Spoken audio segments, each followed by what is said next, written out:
If you're listening to the replay of this live, be sure to punch that like and subscribe button. And let me know and drop it below your 2 cents as you go throughout the live. Be sure to help support the channel by hitting the Cash App at $ 2 cents boxing, or you could hit the heart with the $ just to leave a special thanks to let me know I'm doing a good job and you're enjoying the content. But at the very least, be sure to punch that like and subscribe button.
Hi, welcome to the channel. I'm Jay, and this is our 2 cents.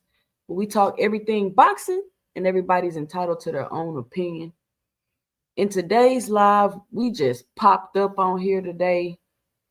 I'm not gonna lie, I be having fun on these little pop-up lives. So, like I always say, if you're enjoying the content, be sure to help support the channel by hitting the Cash App, the $ 2 cents boxing, or leave your 2 cents in a super chat below. But at the very least, y'all, be sure to punch the like and subscribe button. I should be at least having 100 likes on these live. I got 80, 89. Punch the like button. Like y'all be on YouTube all day. Just as soon as you get on there, you should just punch the like button, like y'all already know. But you got to keep hearing it over and over. Punch the like button. Hit the like button, y'all. Hit the like button. I already dropped the link. I really don't got, I don't know how people do. Even though I be on people's panels every day talking boxing, I don't know how they do their own live every day. Cause it's like, damn, it's like we talk about the same thing every day. But I did notice Victor Conte been on X today. And for some reason, every time I try to, look at X on my computer, it gets to tripping. I don't know why it does that. But let's take a look at some of Victor Conte tweets, because I don't think what people realize, I don't know, maybe it's just me, but I just think Victor just should be quiet. I feel like every time he comes out and talk and bring attention to himself, it just, I don't know. And I also think that he should have never let Netflix make that documentary about him. And he was so arrogant that he was like, "Oh, I didn't think the documentary would be as dark." What did you think they was gonna say about you, Victor? Like you should have never agreed to that. Like, why would you let them rehash the story to a whole new generation? It was 20 years ago. You keep saying it was 20 years ago. Yeah, but the documentary that just released was 2 years ago. So you think people are gonna watch that documentary and then be like, "Oh yeah, we think he's reformed." When you in a documentary talk about, yeah, people should be suspicious of me. You can't say people should be suspicious of you and then want to lash out and be mad when people are suspicious of you. You said that, Victor. You said, should people be suspicious of me? Yeah. You said, and so now we're suspicious. Like, what are we doing? You even agree. You agree that we should be suspicious. But then you want to get on the internet and lash out when people be suspicious. That's it. Like, somebody tell me in the chat that I'm wrong. Boxing Hacker. He's an advocate. If he's quiet, he wouldn't be an advocate. That's what I'm saying, Boxing Hacker. It's the wrong messenger. You feel like y'all gotta understand, like, it's the wrong messenger. And it's not, if you came back and you was just the advocate, then that's one thing. But you came back essentially doing the same thing you was doing before, except this time you're not doing it the wrong way, you're doing it the right way. And you're an advocate. So it's just gonna be suspicious, Boxing Hacker. Like, I don't know why y'all can't be like, I see what y'all saying, but I just think he's changed. Y'all won't do that. Like, I see what y'all saying. Y'all think he changed. I'm just saying it's still a possibility he could be doing the same thing. It's no wrong answer here, because even he himself said you should be suspicious of me. It's just that simple. It's not hard. It's not even nothing to really argue about. Like, I don't understand. Even to the point where he already got caught cheating in boxing. He was already cheating in boxing with the Balco.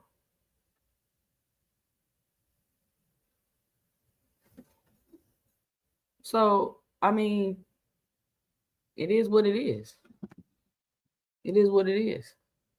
But I just think he should chill. I think Victor posting test results is laughable. He acting like he didn't say, he acting like he said 20 years ago he could beat the test. No, Victor, you just recently said it. You're on video saying it recently. You're on video saying it. No, everyone don't deserve a second chance, Boxing Hacker. No, everyone does not deserve a second chance. See, this that virtue signaling stuff y'all do. No, I don't believe everybody deserves a second chance. I'm not a believer of that.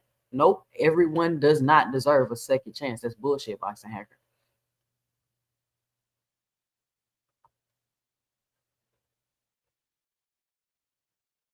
If I'm in a relationship with somebody and then it don't work out and we break up, I ain't gonna go back and try the relationship again and be like, everybody deserves a second chance. No, the fuck everybody don't.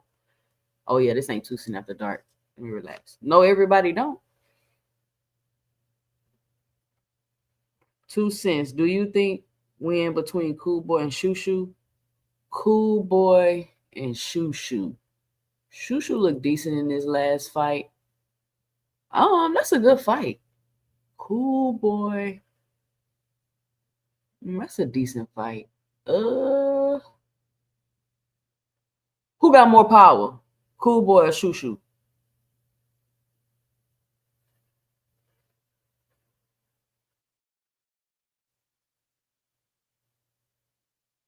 Who got more power?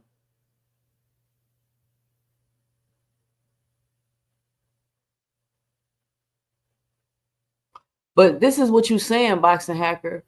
You want me to give you a second chance to do the same thing you was doing before? No, that's what I'm saying. Here you if I worked in a bank and I extorted money from a bank and then I went to jail and did my time, I'm not going to be able to come out and be able to go back and work at a bank or in any financial industry for that matter because I deserve a second chance. You see what I'm saying? It doesn't work like that.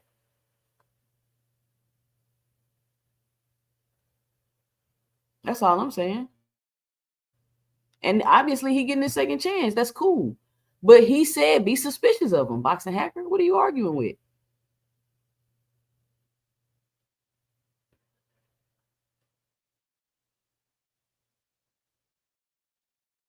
That's what I'm saying, Jay Henderson. Everybody does. This is what I'm telling y'all. Folks be getting cheated on. Y'all, I'm seeing some of y'all men be so mad at these women, but look at the type of look what you talking about. Everybody deserves a second chance. So, Boxing Hacker, if your girl cheat on you, she deserve a second chance, Boxing Hacker. If you catch her in your house, in your crib with another man, she come back, she apologize, she crying, she say it was a mistake, she didn't mean it. She just was going through some things at the time, and you was always so busy at work. You wasn't giving her the attention that she wanted. So while you was at work, she had another man at the crib, chilling with him, cooking for him. And you come home one day, you catch her, boom. She say, "It's not what you think it is. It's not what you think it is. It's just my friend. You was just so busy at work. I just wanted somebody to chill with, talk to. It wasn't like that. It wasn't like that, Boxing Hacker. We was just chilling. He would come, we would chill, watch TV, watch some shows, and then he would leave. We would just talk. That's it. You gonna give her a second chance, Boxing Hacker? You gonna be like, you know what? You're right. I was working a lot. I do need to spend more time with you. Let's work it out. Fellas, let me know if you're gonna give her a second chance.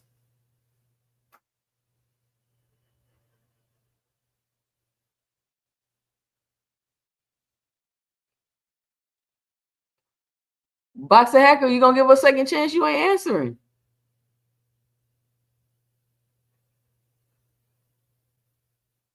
Everybody deserve a second chance, right?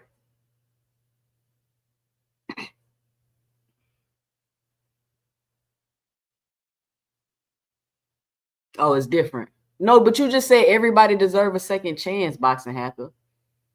She don't deserve a second chance to you?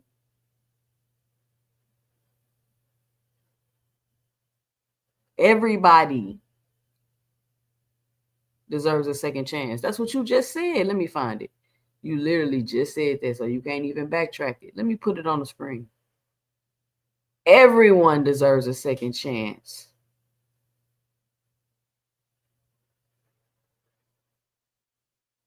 What's up, D1?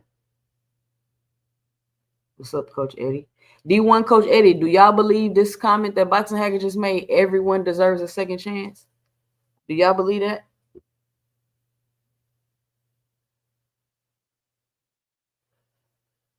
But anyway, so I really came on here to say this, right? Because I seen this on X, and I want to pull it up, but for some reason, X don't work on my computer. Like it keep freezing, it keep not loading. But what I wanted to say was, right, We got the Boots thing going. Y'all already know how I feel about that, right? The link pinned to the top, by the way. So now they're saying that Boots is lowballing Josh Kelly for this fight. So I want to give my 2 cents about that. Let's examine that for a second, right?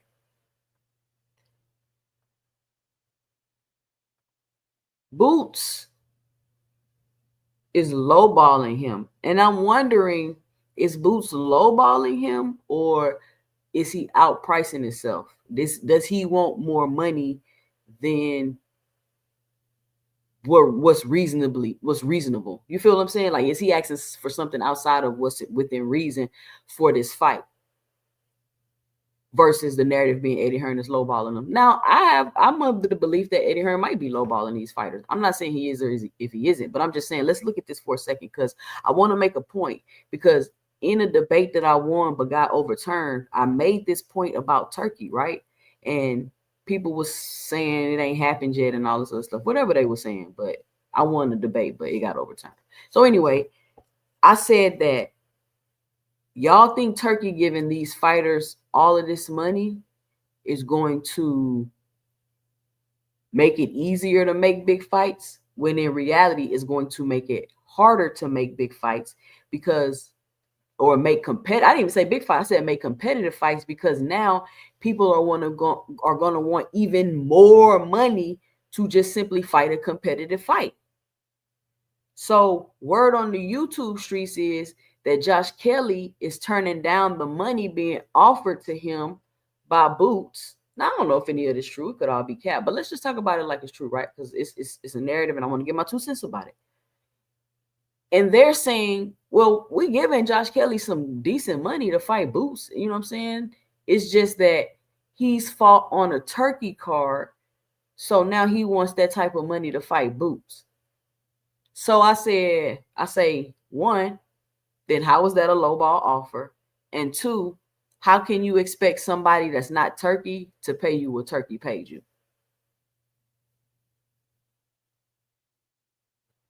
That's what I'm saying. How can you say you lowballing me because you're not paying me what Turkey paying me? That's not lowballing you. Turkey's overpaying you, right? He overpaid you. So I'm giving you allegedly a reasonable amount to make this fight, but you don't want to make the fight because it's not the money that Turkey gave you. Why would your expectation be Turkey giving out the bag? So why would your expectation be to go to Eddie Hearn and get a bag like you would get from Turkey? Please, like, can anybody tell me if that makes sense? Am I tripping? Because it doesn't make sense to me. It doesn't make sense to me. So you all in the interviews complaining, I'm trying to pull it up on X, we're going to watch it. You all in the interviews complaining, and I'm like, this is exactly what I said in a debate that I won that got overturned. Here's just another example of how I was right. You got to fight, and this ain't even really finna be no just super competitive fight like that, in my opinion, but the guy's highly ranked. He's available for Boots to fight right now. All the other 54-pounders are busy, injured, turned it down, as far as we know.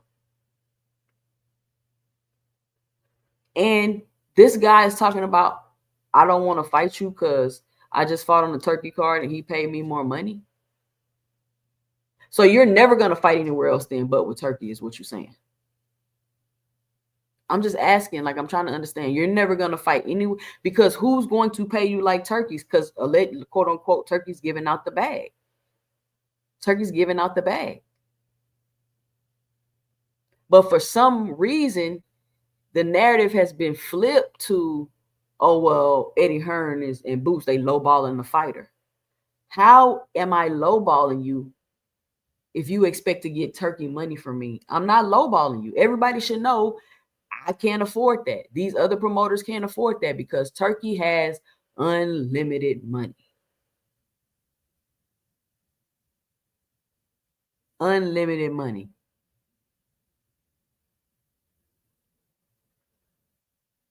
So that's my question. Now, let me see if I can pull up this video. Like, y'all, let me know and drop it below what y'all think about what I'm saying, because I just came across this today before I hopped up here, and I was like, Because I was like, oh, I'm gonna talk about if I pop up live today.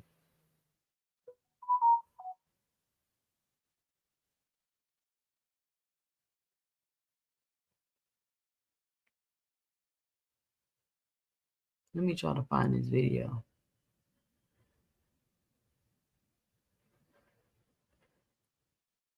And so then if Josh Kelly do decide not to fight him, then what Boo's supposed to do? He wants to stay busy. He wants to stay active. Everybody not available. It's almost like if he just don't sit around, like you need to sit around and wait for a name. Like you can't do anything or you're going to get ridiculed and criticized. I'm trying to find this video, y'all.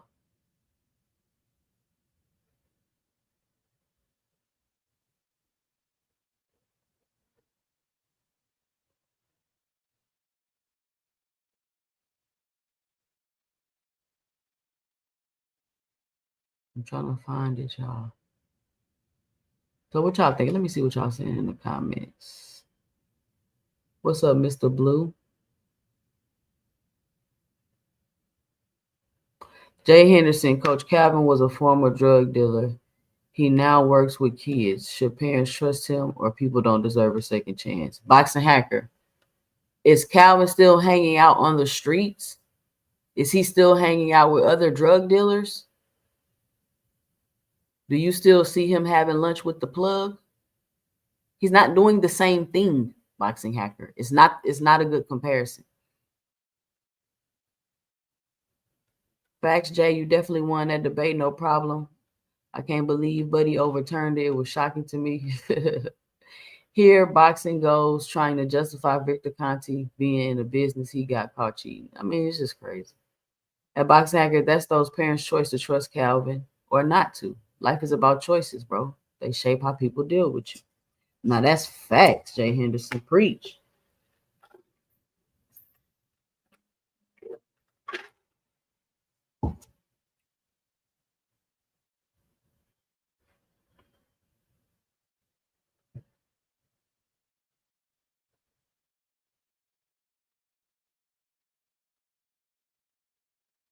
Boxing Hacker is a clear Tank hater. Damn, what did he say about Tank? I missed it. It's already decided they not fighting. I don't blame Boots. I wouldn't give him any more money. Okay, so D1, they've already said they not fighting. I heard they went back into negotiations. And that's another thing. Like, I don't understand why y'all always want fighters to take money out of their pocket.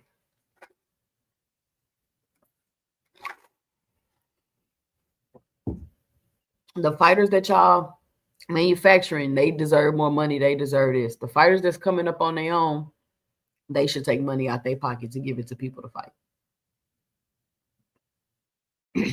I was convinced for dog fighting, the dog pound would not hire me. Oh, if I was convicted for dog fighting, the dog pound would not hire me. You feel what I'm saying? But people act like they don't understand that. That's my issue is not that you agree. I keep saying my issue is not that you agree with me. My issue is that you act like you don't understand why I think this. You feel me? Big Supreme in the building. Boxing Hacker. Furthermore, Coach Calvin is not working in the same capacity as he was in the streets. Conte is literally doing the same thing. That's what you feel me? Like I said, cheated on. So when people come in here and they say stuff and I say cheated on, y'all know exactly what I mean.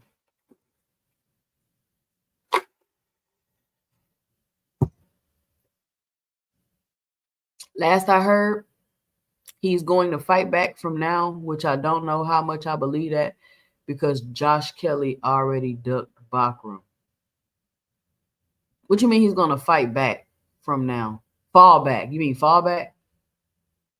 He just don't want to fight Boots. And people keep thinking like, oh, you go to 54, like everybody just going to be jumping to fight you. How y'all know he won't have the same problem at 54 that he had at 47?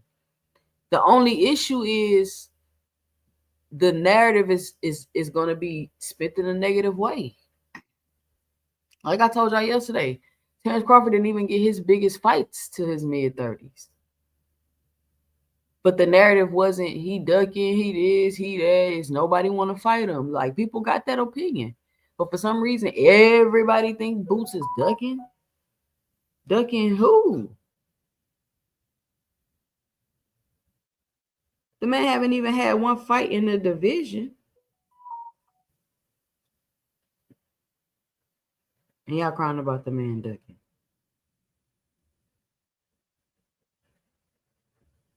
Hold on, y'all. Let me try to open this. Open the Cash App.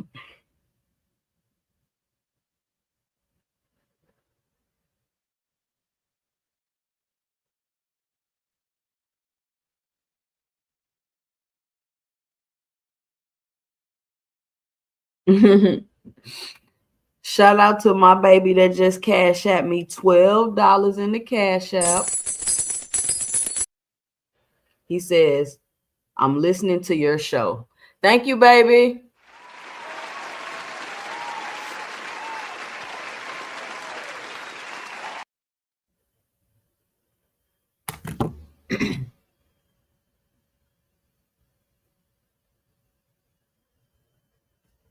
Yeah, I heard he already turned down Bakram. So who he gonna fight? Turkey is paying fighters more money, but some of Turkey cards is trash. I mean, but I just don't understand how it's okay for a fighter to be like, nah, I ain't gonna take what you offering me because Turkey paid more money. Of course, Turkey paid you more money. That's what he do. Why would you expect people to pay you something equivalent to what Turkey paid you if he paying you this huge bag? Somebody tell me if that makes sense. So obviously, it's a outprice. You outpricing yourself and you ducking. Like that is what it is. It is what it is.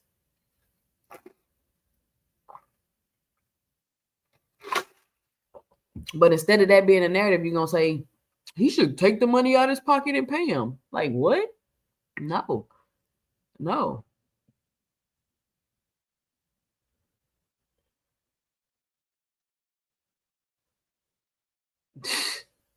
They already on your head, boxing hacker. Boxing hacker, you are a whole double standard. What's your answer to my question? Let's see if you stand on what you say. So hacker, talking about drugs, you know, Bill, blah blah blah blah blah. I've literally forgot more about boxing and boxing hacker will ever know. Crazy. Boxing hacker frequency came on here last night and he debated Supreme. He debated No Cap. I think that you should come up here and just debate anybody that want to hop up with you. Debate them for a couple rounds. Debate them for a couple rounds. Frequent took on everybody last night. He was in here fighting for his life. He was scraping and scrambling. He was scraping and scrambling. He got cooked, but it was entertaining.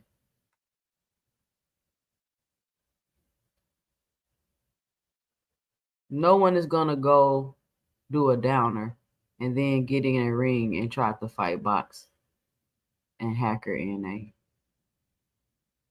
They won't win. LOL.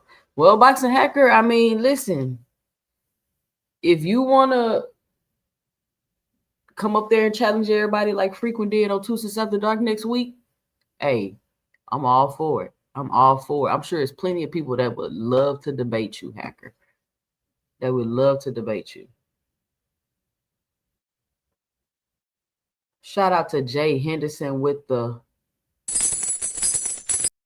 $5 in the super chat. He says boxing hacker is pure hypocrisy.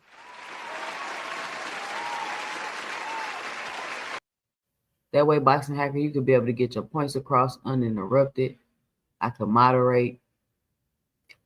D1 say, I got to go to sleep early. I missed it last night. Damn, I might have to go back and catch the replay. Effing work sucks. Oh, yeah, D1, go back and catch the replay. It was cool last night.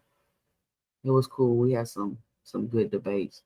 Nobody is doing, oh, I just read that. Shout out Miss Barbara D in the building. What up, Miss Barbara D?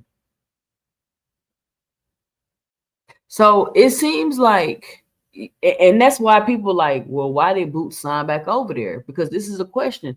Are a lot of Eddie fighters compromised because they fought on turkey cards?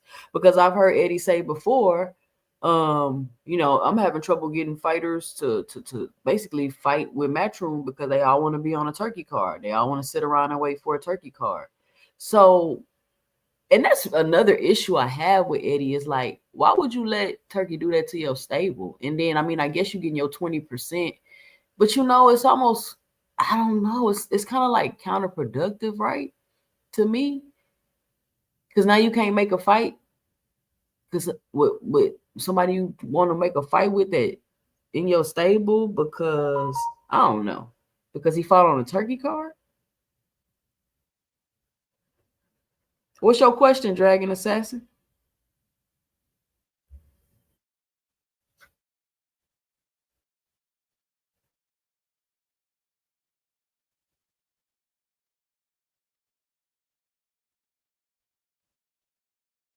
Shout out to D1 with the $2 in the Cash App. He say, for my support of 2 cents. Shout out D1.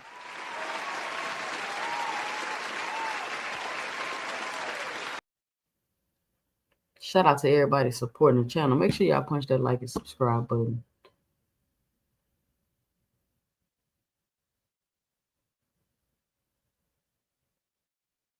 Did I pin the link to the top of the chat?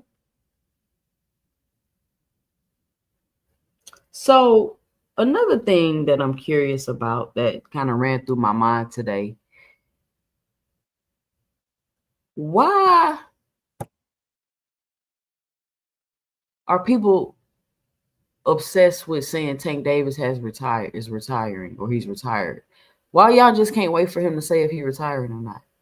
Like, this is so confusing to me, right? We was like, oh, Loma might retire. It was a rumor. Okay, cool, Loma might retire. But nobody was like putting a picture saying retired and Tank Davis retired. And you think somebody from Tank Davis team gonna tell you he retired, or do you think that Tank Davis is gonna announce that he retired his own self? Like, I don't get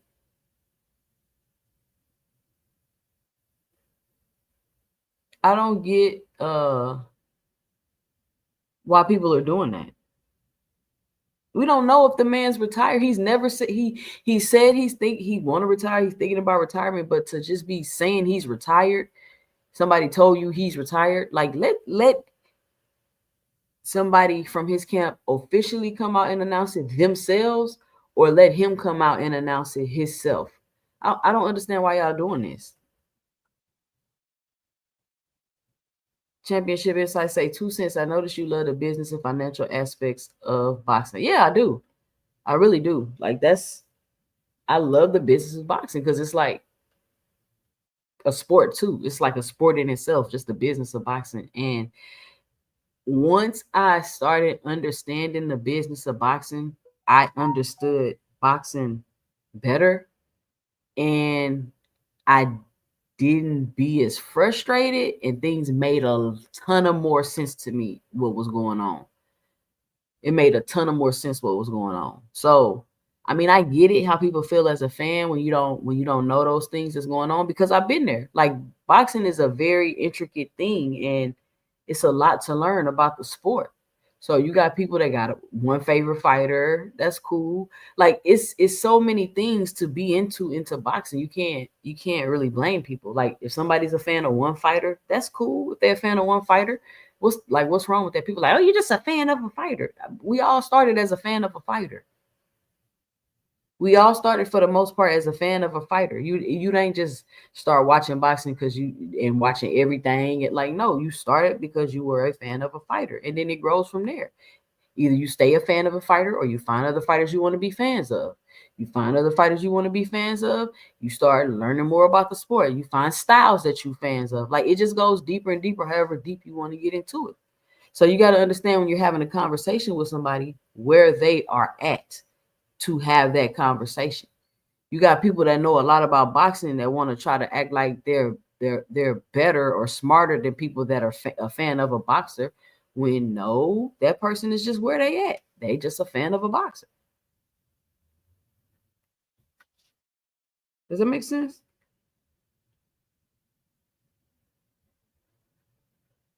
And that be the disconnect a lot of times. And that's why my platform is like it is. Shout out to Miss Barbara D with the $5 in the Cash App. She said, for the great boxing insight and common sense. Shout out Miss Barbara D. Shout out to all the people that really support the channel, that's really rocking with the content. I just want to let y'all know I greatly, greatly appreciate it. And it means a lot to me. It really does.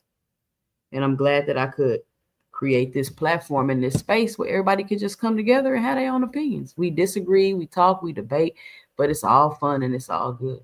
It's all good. But who confirmed Tank retired? Nobody's confirmed Tank retired.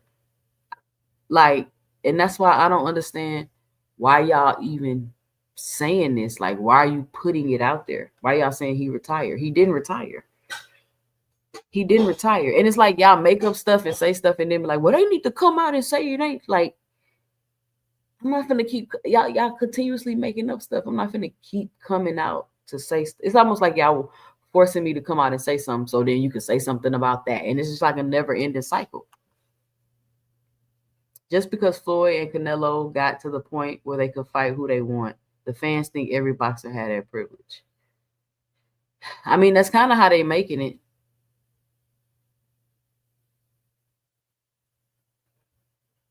And they on your ass, Boxing Hacker. That's not how it works in our society. That may be how it works for you personally. But don't assume that everyone thinks the same. Everyone does not deserve a second chance. Boxing Hacker, everyone don't deserve a second chance, bro. You tripping.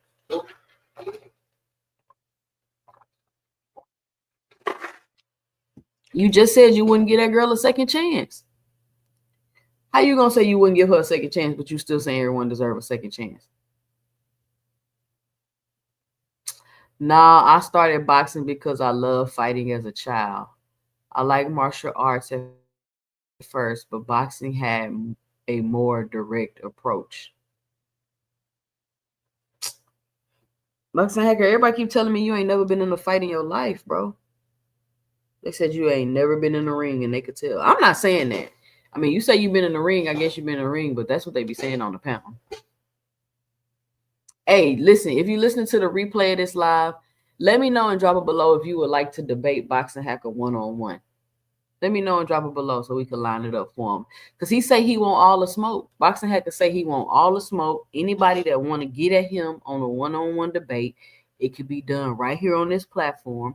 Because Boxing Hacker say he's smoking all of y'all. He got the facts. He got it down packed. And y'all out here delusional with conspiracy theories. Boxing Hacker want all the smoke. So let me know and drop it below if you want the smoke with Boxing Hacker. Because we going to line it up. Ain't that right, Hacker? We're going to line it up over here. We don't play no games. Rick Glazier putting this out, and there, you can't take his word on anything. We know he had a disdain for Al Haymon and the PBC. And that's another question I have. How do y'all know that people that have, how do people that continuously to talk negatively about these boxers get so much inside scoop? I'm asking. I'm not saying they not. I'm just asking. That's that y'all don't be like, damn, you're not really a fan of dude like that. Like, why would you be getting the inside scoop? It makes total sense, Jay. I just wish more people were fans of the boxing and not the boxing, but you're 100. I mean, it is what it is. It's just like people just fans of basketball players. They don't know the ins and out of basketball. They don't know what a zone is. They don't know what a 1-3-1 is, full court press, diagonal cut. Like, they don't know. They just like LeBron. It's a sport. It is what it is. But for some reason, this ain't a sport that you just gonna know. It took me years to figure out this stuff with boxing, y'all. Maybe people can learn it faster now because of YouTube and platforms, and you can go educate yourself and listen to other people and ask questions. But it took me a while to figure this out. I couldn't have had no channel 4 years ago. I didn't really know enough to be on here trying to talk boxing.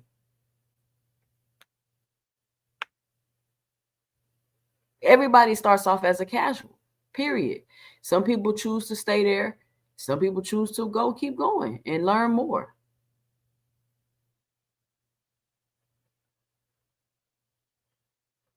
All you got to do to solve the problem is you trying to go back and forth with somebody and they saying crazy stuff. Say, how long you been watching boxing?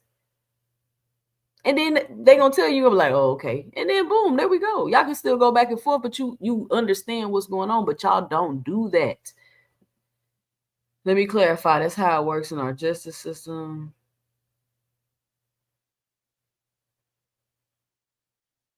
All the crack smoke. What you talking about, Coach Eddie? They go to link, y'all.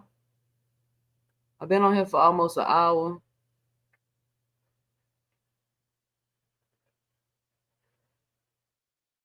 Exactly, Jay Henderson.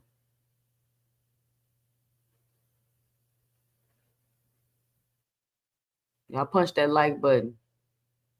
You know, boxing 504, what's going on? There's no effing point to debate somebody that can't keep it real himself, let alone the people.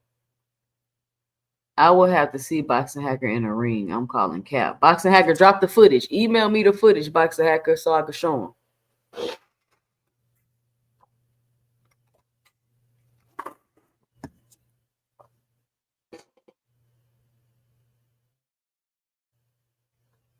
What you wonder, Miss Barbara D?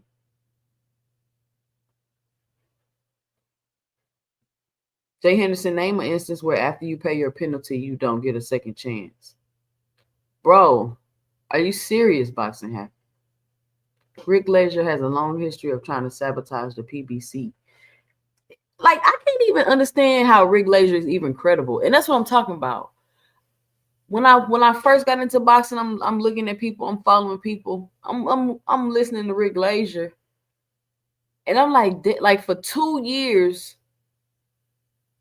I'm hearing him keep telling me PBC going out of business, PBC going out of business, until one day he said it, and I thought to myself, why does this guy keep saying PBC going out of business? Like, why does he keep saying this?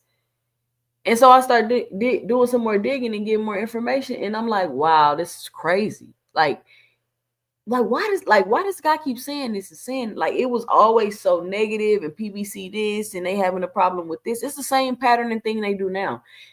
PBC always got this going on, that going on, this ain't gonna happen, they ain't got the money, but then miraculously everything always comes together and happen. And so this particular time, I can't even remember what fight it was. I was just like, here this guy go again saying this fight not gonna happen. And then I said, I'm gonna start paying attention. He'll do the same thing, say the fight not gonna happen. We go through this, we go through that, then the fight happened. I'm like, okay, same thing, go through this, go through that, fight happen. And I was like, so why does this guy keep doing this?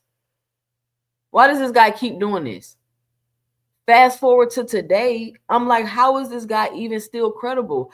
I've showed countless tweets of Rick Glazier contradicting himself. Let me see if I still got him on here. I've showed countless tweets of this man contradicting himself. Here we go. With Ring Magazine reporting that the fight with Canelo Crawford is off, it's probably Canelo priced itself out, as there is always limits to what one will pay. As Turki Al Sheikh is no different than any other quality businessman.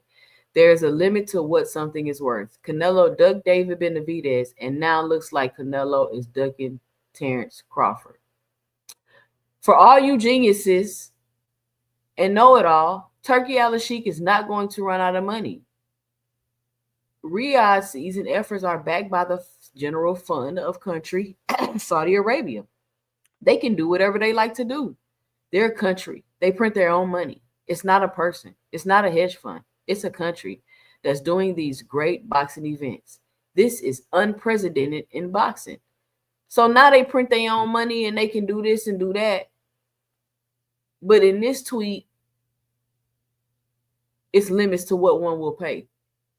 So that's just one example I have of Rick Glazier contradicting himself. He constantly contradicts himself. Like, I don't know if people don't pay attention to the patterns, but it seems like all logic and common sense goes out the window when people want to hate. Like, that's what I'm starting to realize. It's like hate just blinds you. And you just can't be objective and you can't be honest for some reason. Shout out Boxing Hacker on the panel. What up, Boxing Hacker? What's up, Tuesday? I hope you can hear me well. You can hear me well, right? Yeah, I can hear you. What's up? What you got for the show? What's up? What's up? That wasn't really a contradiction. I mean, just because I have unlimited money doesn't mean I have to pay whatever price you want me to pay. Hear So you. that technically wasn't a contradiction. But as I was saying before, like when it comes to people with second chances, right? At the end of the day, boxing is a sport where like so many different types of people work, participate in. People that have extensive criminal backgrounds and participate in boxing. And we're able to, it's a sport, like we're able to give people second chances, you know. You think So people with it? Let me ask this though. You think people with extensive criminal backgrounds come to boxing for a second chance, or they come to boxing to do more criminal shit because they can in boxing? they can be both. There are no coaches who Okay, just it could be both. yeah, Okay, go ahead. it could be. But if somebody says I was a ex-con before, now I'm a coach, a trainer, okay, like we tend to like say okay to it, you know. But then we say, oh, this guy Victor Conti, he's coming to boxing to do the same exact thing. There's no real proof of that. He granted he did something wrong in the past. He did a penalty in the past. He did 6 months, whatever. And now he's in our sport. Well, he's not really in our sport, but he's like, I guess, a third party to the sport because he works with he started Snack and a lot of fighters do Snack. And I think I feel like it's sort of turned to like all these different conspiracy theories where now the fighters who are with Snack are not clean, this and that. And a lot of times there's only fighters that certain people don't like that they even say are not clean. So let me ask you a question. Did he say you should be suspicious of him? He said that. But okay, being suspicious is one thing, right? But I'm saying like people create these. Sometimes it goes overboard because people create conspiracy theories about it and stuff like that. Cornelius, click the link. Yeah, so to me, it's just like I don't know. What up, Mr. Greg? Hey, 2 Cent. Hey, Boxing Hacker. Shout out Cornelius and Mr. Greg on the panel. Boxing Hacker, we got some smoke for you. Cornelius wants to come up and kind of go back and forth about the second chance thing. Cornelius, what you got? Hey, what's going on? Hey, Cornelius. I've been convicted more than one time. I done did federal time, I done did state time. Now, Boxing Hacker, when you say second chances, there's a cap to that. Just because I am a felon, I can't own a gun. I was convicted for dog fighting. You can look it up. I can't go to a dog pound and get a job. I was already told no dealing with dogs. So with your logic of second chances, I should be able to get my gun rights, and I also should be able to work at the dog pound, which I cannot do. And also, there's jobs that actually turned me down, saying because I was a felon that I could not be hired. Yeah. So put yourself on mute real quick. So I guess because you have a background, your audio is making noise. Go ahead, we can hear you, Boxing Hacker.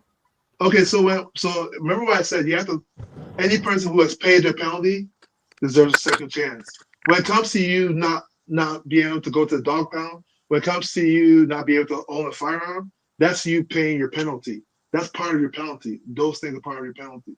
When it comes to your background check, yes, you also have a background part of your penalty. The difference is that every job has a choice whether to hire you or not. That's on the company.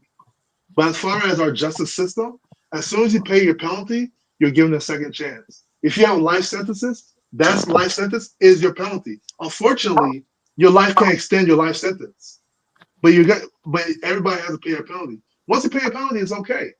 If I go to jail for a DUI, once I pay my penalty, I don't have to like revisit the jail or anything like that. Does that make sense? But they're not gonna let you drive buses with DUIs on yeah, that's part of my penalty. Let me so like on that. Once you pay your penalty, and if the thing is, can you pay your? Hold on one second. The question becomes, can you actually pay your penalty off? If you have a life sentence, you can't pay your penalty off, of course, right? Because you can't outlive your life sentence, right? I'm not gonna lie to you, Boxing Hacker. That don't make no sense what you're saying. Let me. That's how it works in our justice system. Boxing Hacker, I did 5.5. I did 5.5 years in the penitentiary.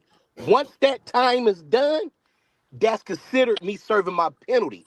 Now, what you're saying is incorrect. It's not about, oh, you haven't served your penalty, so therefore you can't work at the dog pound. No, once that judge hit that gavel and say, here go your prison sentence, and I do that prison sentence, whether it's for prison sentence or probation, it doesn't matter. Once that time is done, then you have then served your time. Everything else is just collateral damage, and that's just part of it. Mm-hmm. That's what When you're you not. said, Now, when Okay, you so said, then hold You're on, so talking hold to on one so second. somebody you're talking to somebody that's been in the Correct. federal prison system. You're talking hypothetically. I'm talking my truth. Okay, correct. I'm not questioning your truth. What you deem true for yourself is always going to be true. What I'm saying to you is this: when it comes to those laws, there's those legislations that are stopping you. Those are based on penalties, right? It's based on, hey, if this happens, you're gonna get penalized. Those laws and regulations are also penalties. They might not be first party to the judge giving you a penalty, but they're penalties to the ruling of those different departments. When it comes to firearms, they have a penalty if you go to jail. When it comes to dealing with animals, they have a penalty if you're tied to like dog abuse, right? Those are still penalties. It's just the way it Yeah, is. It's penalties. you're yeah. It's Hold on, not hold conflating on. boxing hacker, boxing just hacker, because you. Yes. boxing hacker. You're conflating two different things. What's what's the conflation? When you get arrested, Yep. go to trial, you get sentenced, you do your jail time, you get out. You finish with the jail time. The perception of you, however, has not changed yet. So Exactly. when you go to ask someone for employment, they look at how you previously conducted yourself, what has happened, and they're going to still make an assessment and they're going to make a judgment. That's not you doing jail time. You now doing the time in front of people who you need to be involved with again. They'll make judgment. Hey, you used to do this. I don't know if I want to hire you. I don't know if I can trust you. My insurance might be affected by me hiring your previous activities, etc. When you're talking about Victor Conte, because this is where this is coming from.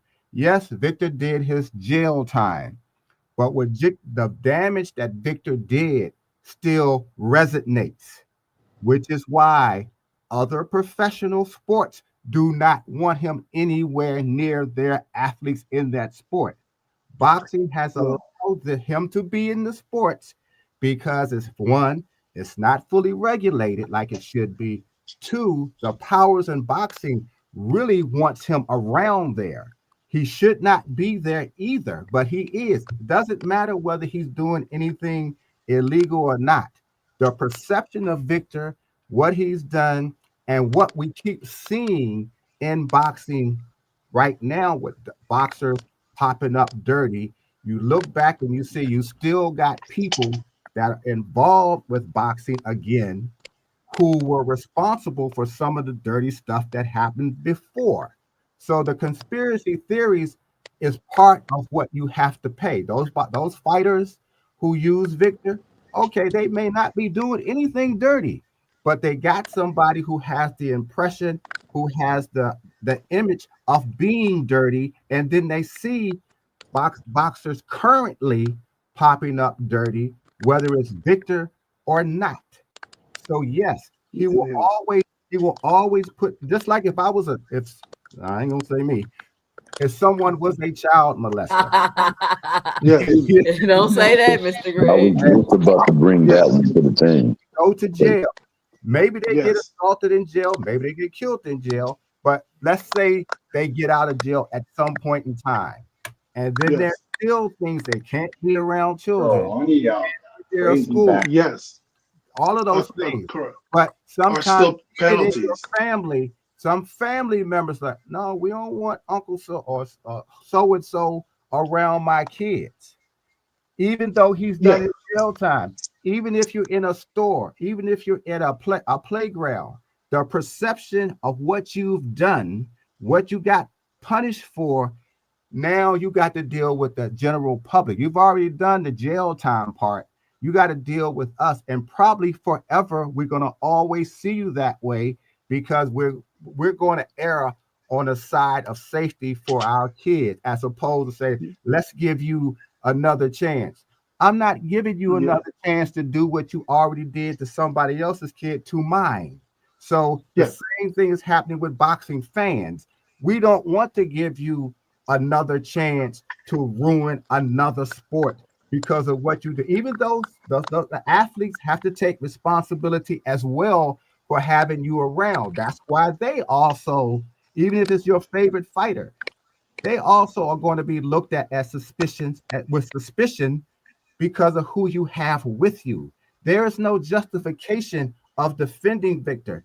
Victor will have to find a ways, if he Uh, can, to win back the support and the respect okay. of the public. You can't get Okay. that back for him because you don't have an argument for him. Hold on, y'all. Hold on, Okay. Boxing Hacker. Hold Hold on. on, Boxing Go Hacker. ahead. I got some new people on the panel. I'm gonna pass it around. But y'all, I'm about to head to the gym. So y'all help me out and let me know if people saying in the chat they waiting in the background or they trying to get on the panel. Because I missed a few people last time that wanted to get up here, but it's because I was, moving around and stuff. I can't. I'm not on my computer. So y'all help me out with that. Big Dre, what's your 2 cents? What you got for the show? Then we're gonna go to D1, Big Supreme, and then Coach Eddie. Big Dre, you there? I think he went on mute. If he ain't there, I got it. See, the thing Okay. with Victor Conti is you guys are allowing him to come back into this sport and arguing he's some changed man when he's going right back into the same fucking thing he got locked up for. It's not like he changed professions or he wants to be here catching cheaters. That's not it. He's here distributing supplements to fucking combat athletes. It's a complete fucking conflict of interest. I don't know how you guys find it in your hearts to even argue for the fucking shit. It's ridiculous, bro. It's like you ain't got no fucking common sense at all. That's all I got. Big Supreme. I'm here, but I'll go next. Coach I Eddie, think what you Ron got? next. And what up, panel? Let Salutations Coach all. Eddie go. Yeah, I'm not gonna touch on the Victor Conte thing. I know everybody else already touched on it so many ways. I just want to talk about the business of boxing and how the boxing business has changed. I say in the last 15 to 20 years, and for the simple fact that it's kind of like wrestling. You know, the older wrestler would always put over the up and coming new guy. They call him putting him over. Like Hulk Hogan, he put over Sting, or Ric Flair, would give a guy a bump. These guys don't do that anymore. Now they talking about Boots was I think Canelo was probably the last boxer to benefit from that old style of boxing, which was getting the bump from the legends that came before him, like the Shane Mosley. Now, by him beating Shane Mosley, him by default in people's mind made him equal to or greater than Shane Mosley, even though he was an older, diminished Shane Mosley. He got all the accolades and all the accomplishments of Vernon Forrest, of Winky Wright, of everybody that Shane had on his resume. Somehow Canelo magically collected those, and that's how perception works in boxing. That's why the older fighters knew their role. It's my turn to get off the pot and get this new younger guy a bump. So they fought him. These guys don't do that. Boots was not a recipient of that. He should have had Sean Porter on his resume. He should have had Errol Spence on his resume, win or lose. He should have had Danny Garcia, Keith Thurman. All those guys should have fought this guy. But that's when you blame the networks, because the networks were getting out of the business. Back then, the HBO and the Showtime, they had a vested interest in the next up and coming star. So they invested in that star. So they made sure that young guy got the premier matchups. So that's gone. And one reason these guys are not fighting each other, it's gonna hurt the next group of guys that's coming behind them. Because the first thing they're gonna say, you ain't fought nobody. That seemed to be the sentiment. You ain't fought nobody. Well, why haven't you fought anybody? Not that I don't want to fight anybody. Who's gonna pay for the fight? What network is gonna put the fight on? We so quick to call people ducks and not really understanding the business that these fighters don't pay for their own fights. Networks have to sign off on these fights. Somebody has to financial back, and all this comes into play. We just want to call somebody a duck and not really understanding the business. But I'm gonna land my plane right there. 'Cause I know somebody else want to go. And I mean, I agree with that. Like, and the issue too is, I mean, a lot of people it's 2 or 3 people, right? People want to see their favorite fighter fight. And when they don't get those fights, it's constantly you fought nobody. I mean, of course, you're gonna have your opinion of fighters and how you feel about the level of competition they fought. But to try to make it seem like they just did absolutely nothing and like that's what be crazy. You know what I'm saying? If that's the case, they all ain't fought nobody. Like they all in the same boat. So just wait till they get around to fighting each other. That's really what the issue is that these fighters aren't fighting who you want them to fight when they want you to fight them. In my opinion, that's part of the problem too. Mm-hmm. Thomas Hill, what you got? Oh, go ahead, go JD. The money's not there because Keith Thurman, that's somebody you want on your resume. And if you want Keith Thurman on your resume, you got to pay him because that's a great name to have on your resume. It boosts your profile. But a lot of times, like I say, the money. Me and you don't agree about shit. That's the best take I've ever heard you have. That was real shit, man. Good take. Yep. Go ahead and talk, Coach. We listening. Yeah, Coach Eddie, we real shit sometimes, man. Nah, yeah, that's what I'm saying. It's all about the business. Is all about boxing. It's all about perception. Canelo was the heir apparent, and you see that investment they put him at early is paying dividends now. Look how big of a star this guy is. But HBO seen something in this guy. Golden Boy seen something in this guy. They navigated his career correctly. Did you know that Bernard Hopkins could have fought Canelo Alvarez? Think about it. He could have fought him if he wanted to, but they didn't put him in there with Bernard because Bernard was too crafty for him. You know, that's going to derail our train. Let's don't fight him. Let's get Shane. Shane, how much money you want, Shane? Well, you know, I'm on my way out. Give me a couple meals. I'll fight him. Hey, no problem. Cotto, same thing. Hey, Puerto Rican, Mexico. They shook hands in the middle of the ring. He passed the torch. There's no passing of the torch right now. Terence Crawford should have fought Jaron Ennis, regardless. Win, lose, or draw, because you know what Oscar what Oscar De La Hoya did? Oscar De La Hoya, he fought Fernando Vargas when Fernando Vargas was dangerous. He fought him. He said, you know what? You're young, and I'm a little bit older than you, but I'm gonna whoop your butt. And that's what he did. Now, if Terence Crawford could have went there, he could have fought Boots. He could have stopped Boots if he wanted to, or vice versa. It could have. We would never know. But those fights should have happened. When a young buck is nipping at your heels, you turn around and you fight him, just like David Benavidez did. When McGregor was nipping at his heel, what David did? He stopped. He turned around. Okay, I'll fight you. I'll fight you, and he whooped him. So that's what's missing in boxing today. These guys need to fight each other. They all need to match up. These older guys need to fight these younger guys. Plain and simple. Stop ducking them. I know you want to get your money, but fight these younger guys. If you're that good, you'll beat them. But if not, it is what it is. That's my 2 cents. Hey, Coach. Coach. Yes, sir. Post that somewhere so they can see it. Oh man, I don't know how to do. I'm not technical savvy or nothing like that, man. Clip it. By the way, 2 cents can clip it though. Yes, 2 cents can clip it though. Ask her for some help. Post that. Everybody who's fighting today needs to hear that from somebody who's currently, like yourself, a coach, not a fighter, but a coach, because they're not listening to some fans who could tell them the same thing. But you're actually training fighters right now. You're in the gym. They need to hear that so they can understand what it is that they should be doing and why they're not doing it. Well, y'all got to think about it though, right? And you got to be honest. Like, it's a thing and a trend with certain boxers. It's like, and of course they all do it to a certain extent, but some of them take it too far. It's like the lowest risk with the highest reward. And so now you got these boxers that you can see are very skilled, but you don't really ever know because the level of competition that they're fighting. And it's like they're that good or they're just not fighting the level of competition of the fighters, which a lot of times the business do get in the way. Hey, no cap. Can you put on mute for a second? You got feedback. I think it's going to be changing moving forward because We're at a point where boxing is either going to have to make quote unquote the bigger fights. That's not true. And I think as hardcore fans, we're saying how bad boxing is doing and this and that. But we're watching Clarissa Shields put on a sold out event. We're watching Tank sell out event. We're watching Boo sell out in his hometown. So is it really as bad as we're saying? You know what I'm saying? We hearing a radio 2 Cent. Is that you or that somebody Yeah, else? I had feedback. Oh, somebody. Yeah, 'cause Yeah, it's feedback. you I go, don't she's know going what to the it's gym. about. That's why. No, I'm in She's the on her way car. to the It's gym. not me. Coach Eddie Mute. Yeah, it was Coach Eddie. What?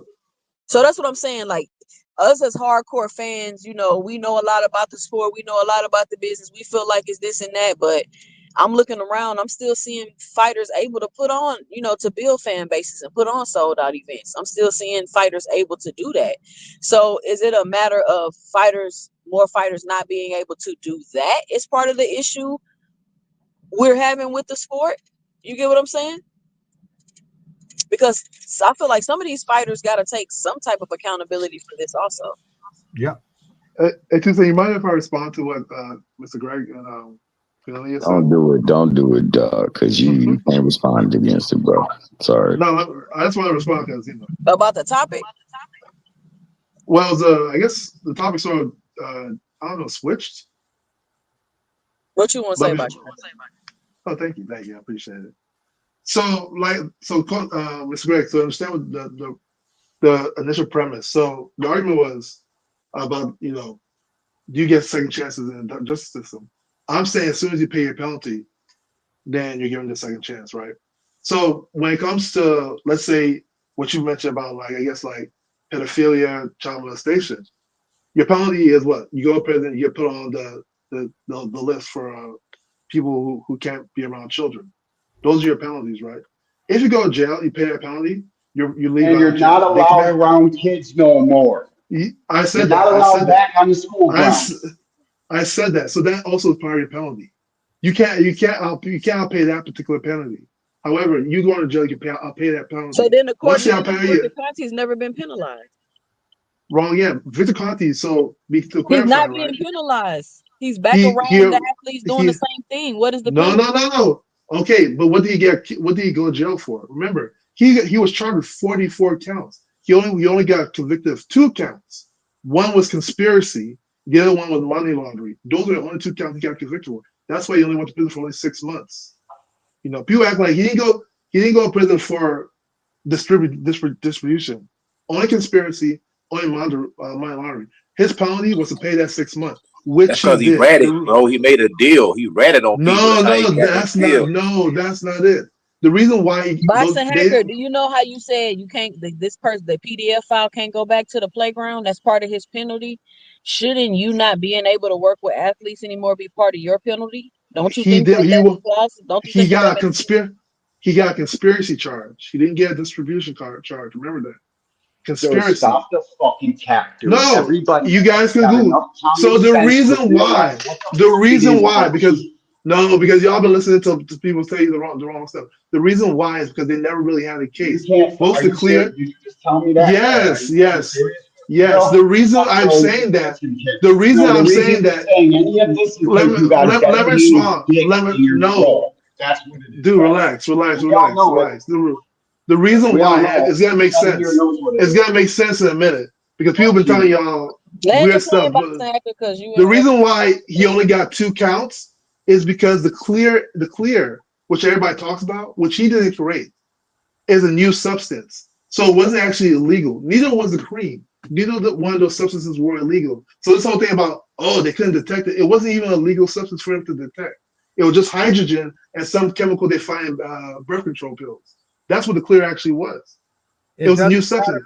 So it does matter because that's why Boxing Hacker. If you use so when it comes to use something to hide a crime, whether it's what you use was legal or not, it's illegal because you use and the feds who can always convict you had no case, and that's why 42 counts got dropped. So when you guys say he didn't pay his time, he took the federal time, bro. He did 6 months. He did 4 months. He did 6 months. Just chill, bro. So So how you when do it comes federal to time? What you talking about? Nobody he believes you he but you. he did 6 months of federal time. So what? Yeah, so what the fuck you So talking about? so when it comes to what I'm saying, he paid his penalty. Now the No, question is, does he served deserve a second time. chance? Wait, Served I let No. hold on. Remember one thing. I made this comparison. Coach Calvin was also ex-con, right? He also was a drug dealer. It's All the not the drugs he same. saw. Not the same Wait, fucking thing. wait, It's apples and wait. oranges. There were Fuck out of here all with that fucking shit argument. the drugs that Fuck he out of here. dealt are Shut also up. illegal in boxing. Shut up. You can't Remember make that. that fucking comparison, bro. I will, Yo, because I you're know a it touches you goofy, bro. guys. Real talk, I man. know, I'm I let know me it serious. touches you. I'm not gonna The lie. drugs that he Right there, saw, what That he like just said. What he you the having just drugs, this said. is let some me really say dumb the shit, bro. drugs, the drugs that This is really low he was even for you. dealing. No. Even Listen, for you, Box this of the is really drugs. hacker. low, bro. Box of Let me hacker. land. Let me land. I'm about to leave anyway. I just want to land with this point. The drugs that he dealt were also illegal in boxing, and he's not the only coach that has that kind Bro, of history. We That's give not coaches second chances, but Box we of can't hacker. give somebody who. No, let's be fair. oh But my then we can't. God, We you're say we just can't give this talking guy a second apples chance. and oranges, bro. But we It's give not other the All right. people same You second done, box of chances. these hacker? false Yeah. equivalences. With that, salute. I'm out. All yeah. right. Food for thought, Bye, box of people. hacker. Oh, okay. Thank God. This dude up here making the What craziest I was false going to say, equivalences ever. what I was The going to say, things two people cents. jump through to justify that shit is crazy. Yeah, because I was going to say, Panama Lewis is not even supposed to be in a boxing gym. He was a trainer. So it depends, and it really got to look at what it is that you did. What he did directly affected fighters. Now, you could have been out in the street doing something else, but when you bring it into the profession in which you're operating in, that's when what you did as quote unquote drug dealer will take harsher or different effects because you brought it to the gym. You was giving the boxers drugs. You were getting them infected or affected by it, but then that's not the case. Panama Lewis was an example that you can use as a trainer who cannot even be at that gym anymore because of what he did. So he was reaching to me and trying to justify why we should forgive Victor Conte. That's not going to happen, and it's obvious that it's not going to happen. So why argue it just to be arguing? Because that's what I said. To me, Hacker likes to just argue just to be arguing, particularly because he's a contrarian. So he likes to get on that. That gives him a sense of whatever it gives him. But sometimes it does get on you guys. Yeah, he do. We all know how hacker on here arguing just to be arguing. I know. Big Supreme, what you got for the show? I agree with a lot of what Coach Eddie was saying. Well, Hack, I don't even know where to start really. It's like, is he trying to conflate Victor Conte going to jail for PEDs and Coach Calvin going to jail, coming home, changing his life, and helping the community? What is he saying? He should be banned from the community? I don't get it. Like, what is he really saying? It wasn't making any sense. He wasn't saying nothing. It don't make no sense, right? Bullshit. So my thing with regarding Canelo, right? I feel like Canelo doesn't get the credit he deserves. I feel like Canelo's a very good boxer. I feel like he has a lot of accomplishments. He's fought a lot of great competition. I feel like, and I don't want to be that guy, but I feel like he's an Irish-looking Mexican, so I feel like it's easy to hate him. He doesn't have the stereotypical Mexican look, but in spite of that, I feel like that's what made him a global superstar now. I think we was on a panel, and somebody said that he wasn't a superstar. This guy has deals with like Hermes and Louis Vuitton and Hennessy, and like that seems like a superstar to me. So I feel like someone like Canelo deserves more respect, and I feel like someone like Crawford, I'm gonna keep saying it.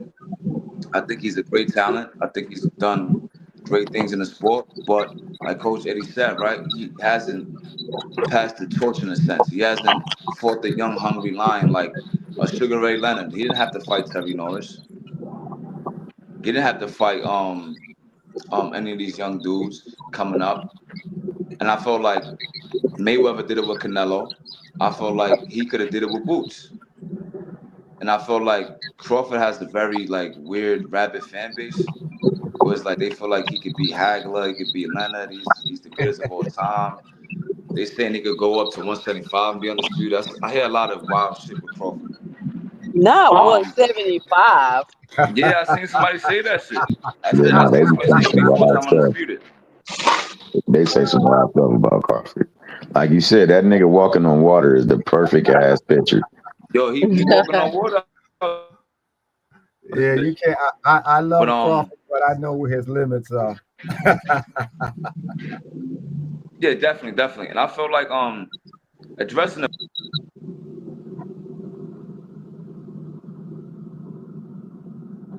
The Big Supreme fall He off. went on mute. You know, he went on mute. Oh, Nah, he I think fell he off. fell off. I think he fell. He'll Big probably Supreme, you get fell back. off. Before he come back, oh, there you go. My There bad. he is. stand 2 cents you shot All me. right, go ahead. No, you just fell off. You shot I me ain't 2 even. cents. I'm driving. I didn't touch you. Nah, I'm joking. But if you look at Turkey, right? He wanted to make Crawford versus Benavidez at 160, right? Benavidez can't Right. even make 160 if he cut off his leg. So it's like we're gonna listen to a guy that wants to make these fantasy fights and say that Boots wants tune up after tune up. That's not what it is. But you gotta see through Turkey and his tactics, right? Whenever a fighter doesn't capitulate to Turkey's demands, he gets really passive aggressive and he brings things to the media. He did it with Shakur when Shakur had the man on Twitter and said he's not gonna bow down like Oscar and stuff like that. He started doing the Tom and Jerry thing. He started saying the no running. So now with Boots turning down Virgil at the last minute, I feel like he's developed a vendetta towards him. So now he's gonna push the narrative that he's ducking stiff competition and he doesn't want to take certain fights. I think that's bullshit. Looking at Turkey and how he's been moving, he seems to hold vendettas against people. Like I seen him on Twitter tell Jake Donovan that he's gonna get him fired when he buys the Ring magazine, and he ended up doing it. I don't know if he fired Jake, but that was his whole motivation for buying the Ring. I don't know if y'all remember. I don't know. AM Sports covered it. So you had a whole argument with an editor because he didn't write a favorable article about you. So then you went and bought the Ring magazine, and now you're trying to like stifle different opinions, and you're doing interviews saying that sometimes you put out this information to mess with the fans. Like I don't see how you could follow someone like that and treat their words like gospel. But I'm gonna land on that though.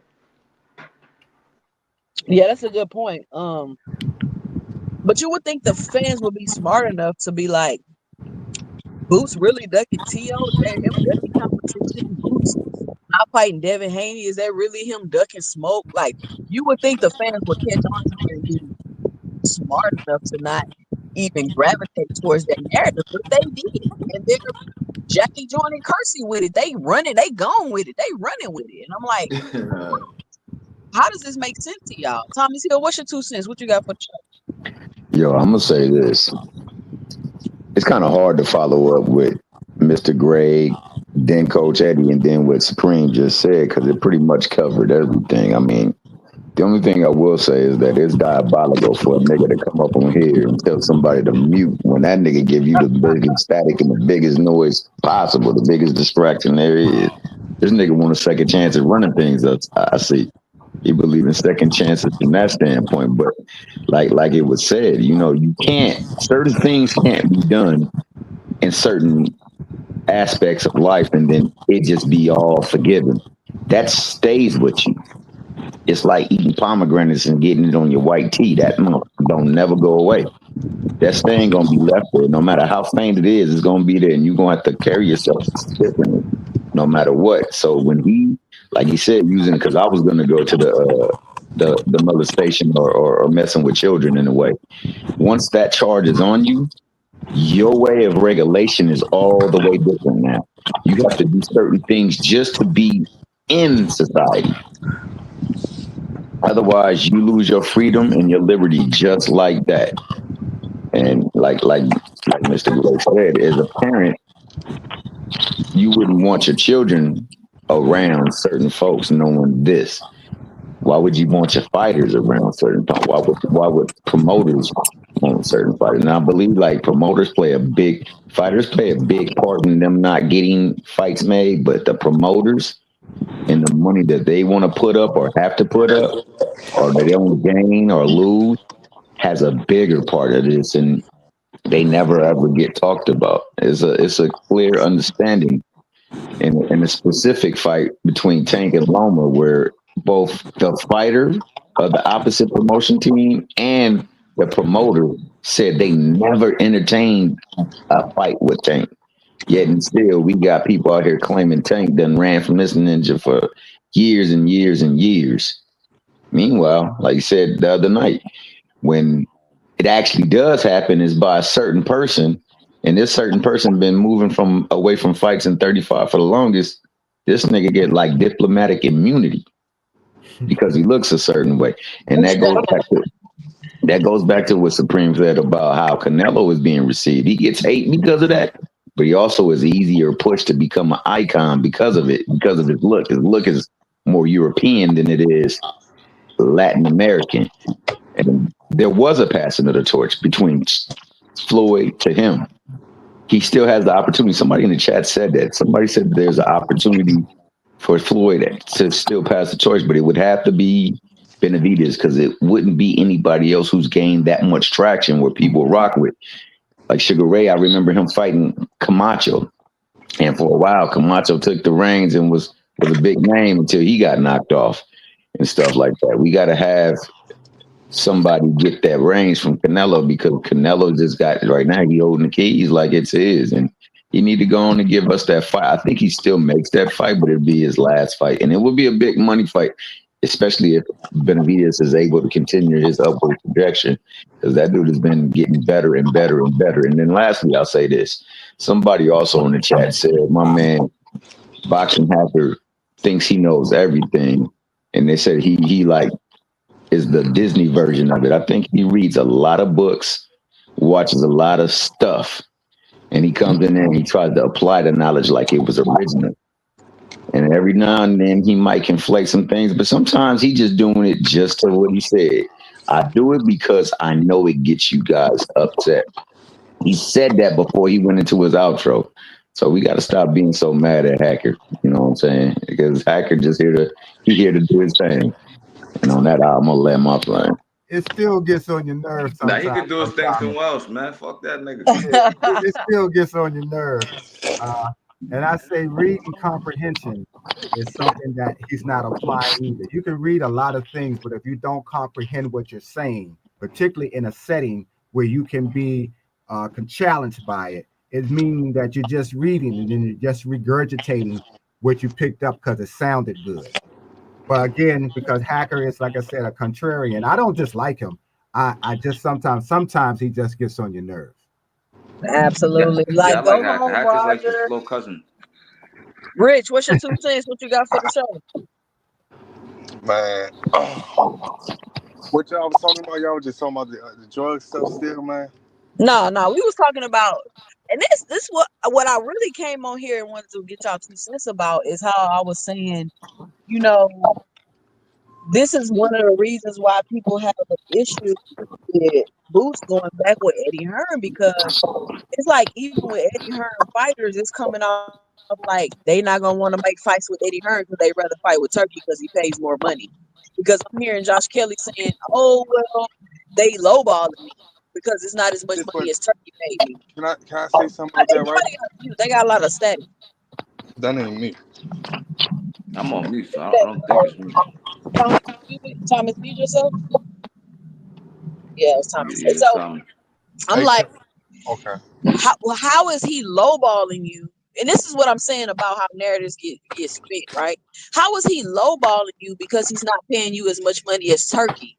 Like, why would that even be your expectation? And when you don't get that expectation, you say they lowballing you. Like, that don't make no sense. So I was just saying that Turkey paying these fighters all this money is not going to get you more fights of what you want to see. It's going to get you less fights of what you want to see because you're going to have to pay even more money to make more competitive fights. You get what I'm saying? Yeah. Can I say something though about that Eddie Hearn situation though? Yeah, go ahead. I think people have probably heard me say this, right? I don't think that Eddie Hearn is doing bad by Boots. I mean, doing bad with Boots. I don't feel no one could do what Eddie Hearn actually did with Boots. I don't feel that Golden Boy could do it. I don't feel that PBC could do it, and I don't feel that Top Rank could do it. Second, yeah, you can't make fighters fight. You know what I'm saying? So I keep I keep seeing all Eddie Hearn this, Eddie Hearn that. Eddie Hearn's trying, man. Like we gotta stop just liking a person for what he did with a recent fight or whatever he did with somebody. You know what I'm saying? I feel like he did something wrong with Shakur, but I ain't gonna sit there and blame what he did with Shakur on how he treat Boots. You get what I'm saying? Yeah.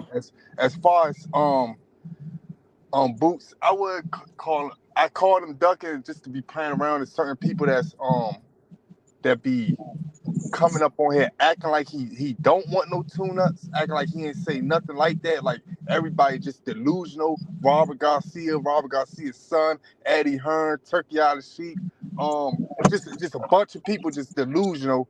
Like that's just for the dumbass people that be saying, oh, Boots ain't say none of that shit. He did say that, but there ain't nothing wrong with taking a tune-up before, you know what I'm saying, to get your feet wet in the division. It's nothing wrong with that. But that's it, man. I feel like So Eddie Hearn fighting get a number crucified. 3 ranked fighter is a tune-up. Huh? This is what I'm Fighting saying. What's the point of having a sanctioning body and rankings? fighting a number three Nah. ranked fighter. Like I'm gonna say this again. Josh, that guy would have been a tune-up. Just like Padley was it was ranked better than Floyd Schofield.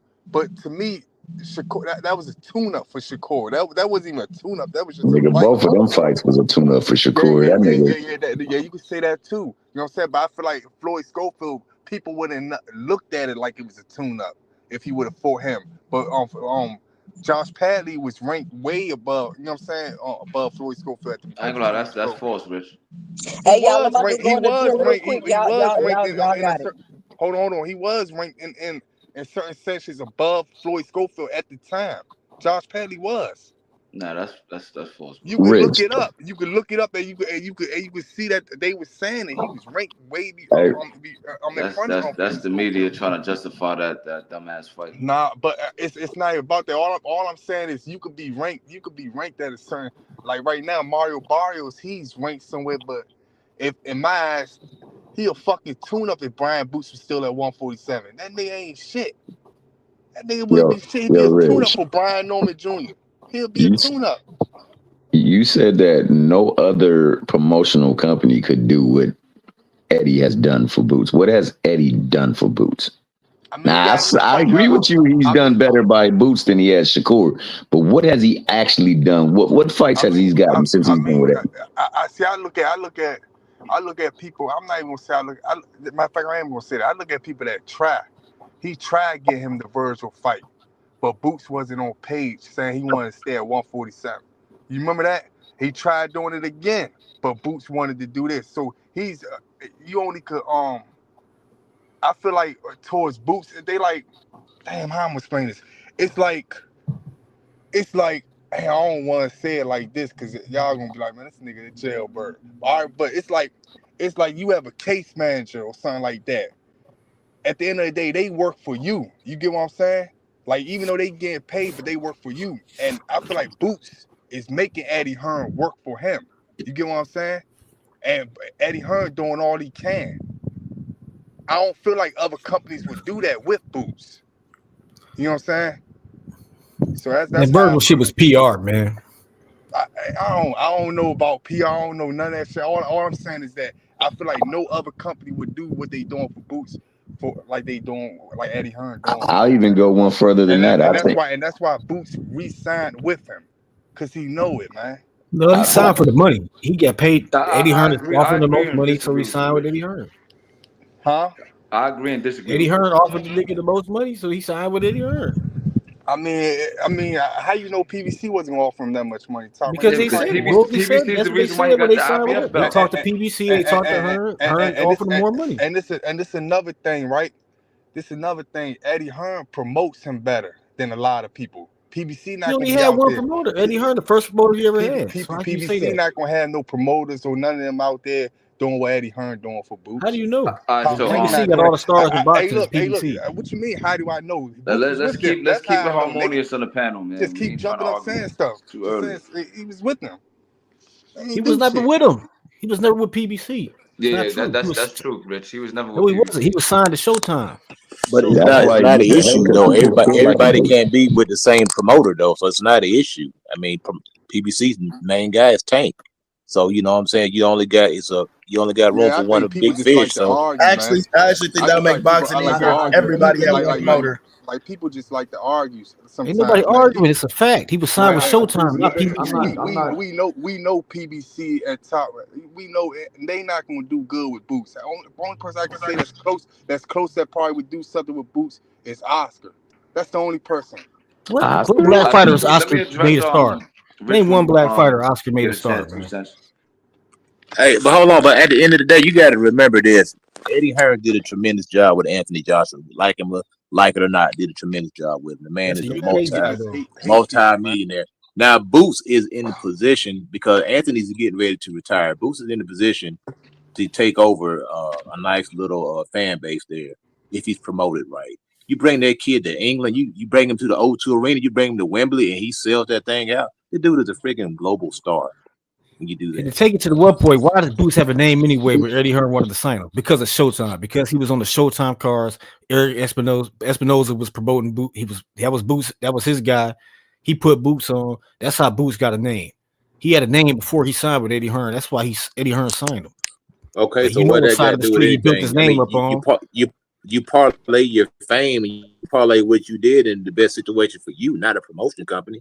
So Right, Boots but is I'm doing saying what's he was best never for with a him. promotional company. He had to deal with the network. Well, either way, he's in a Yeah. good position now. He's got a good promoter, in my opinion. he think Hold on, shout out Creole the Traveler with the $5 in the super chat. He says 2 cent boxing fire. Shout out Creole the Traveler. I'm driving, so I can't do my sound effect. Did everybody get to go? I just think Eddie Hearn, man, is doing right by him. I'm mad that he did right by him more than he did with Shakur. That's all. Well, let's think about that. I thought about that Shakur thing, right? And I thought about it. Shakur having like some serious hand injury issues, right? And Eddie Hearn was able to still, even though he's fighting with Turkey, Eddie Hearn was still able to get him fights with decent paydays. Yeah. I'm pretty sure Shakur not complaining about the money, but I'm still mad about the first ever fight that Eddie Hearn tried to give that nigga. And y'all, what's the nigga name? Cordenas? Yeah, Cordenas was alright, but nah, ain't no way. Like I'm still confused about that. Because who does Eddie have to fight, y'all? That's what I'm saying. Like, who does Eddie have? You keep saying like I keep saying, I'm gonna keep saying this on every panel, man. It's 2025. Only real hard promotional fights is Shakur and Tank right now. That's the only real hard promotional fights. A lot of people been working together, man. But it's not even about working together. It's about bringing that up, man. But this is what you got to understand. It's about those other promotional companies already having plans and opponents and stuff mapped out for their fighters within their own promotional. It's not even about. I'm sorry, 2 cents. You just popped up, huh? You didn't catch what that Coach Eddie had said about that. Coach Eddie had covered that.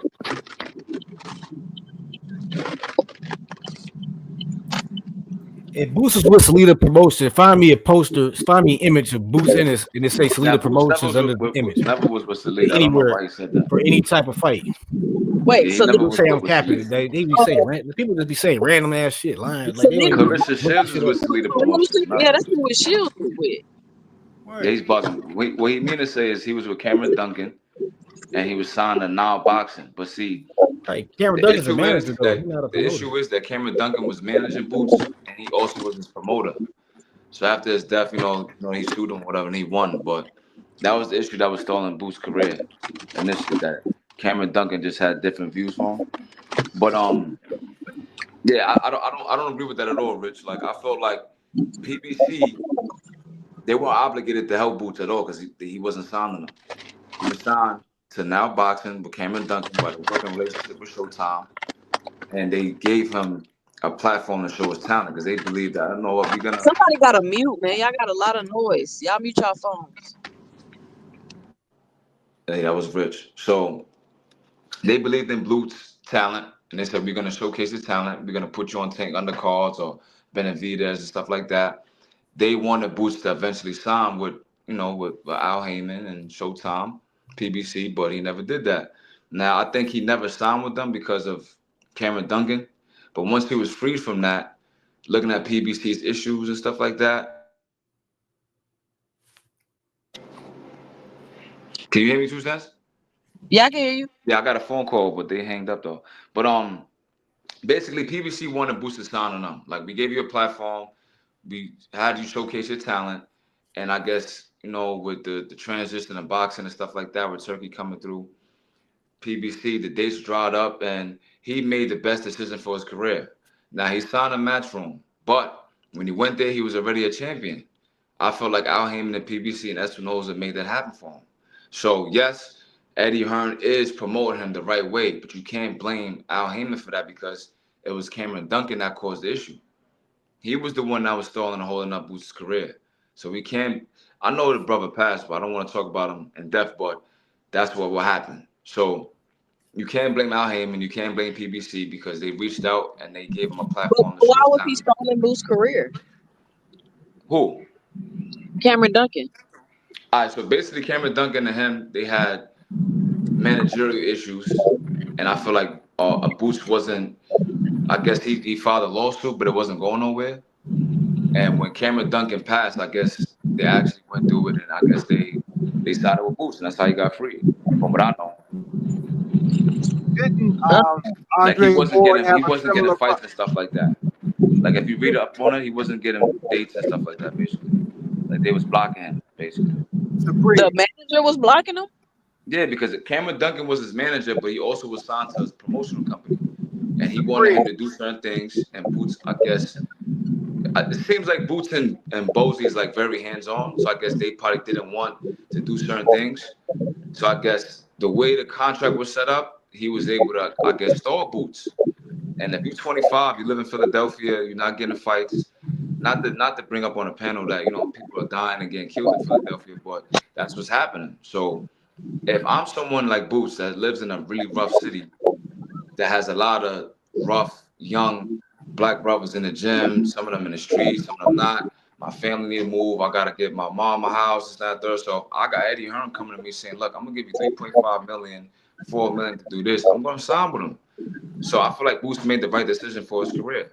So I will never knock him for that. I just feel like the PBC issue, I feel like people got to stop using that talking point because he never was signed to them. And that's what I got on that. Supreme. Yo. Didn't Andre Ward have a similar issue with who he was signed to at one time, who died as well? Yes, he did, and he won. Yeah. Same thing. Yeah, that's what I was alluding to. When we talked about contracts before, a lot of times how those contracts are structured later on down the road can become problematic, especially if somebody dies. And both of those incidents, I should say, somebody did die, and now whoever inherits the contract, you're going to have a problem with them because they're going to view it a lot differently than you do. Mm-hmm. I'm sorry, I'm glad somebody just said that. Yeah.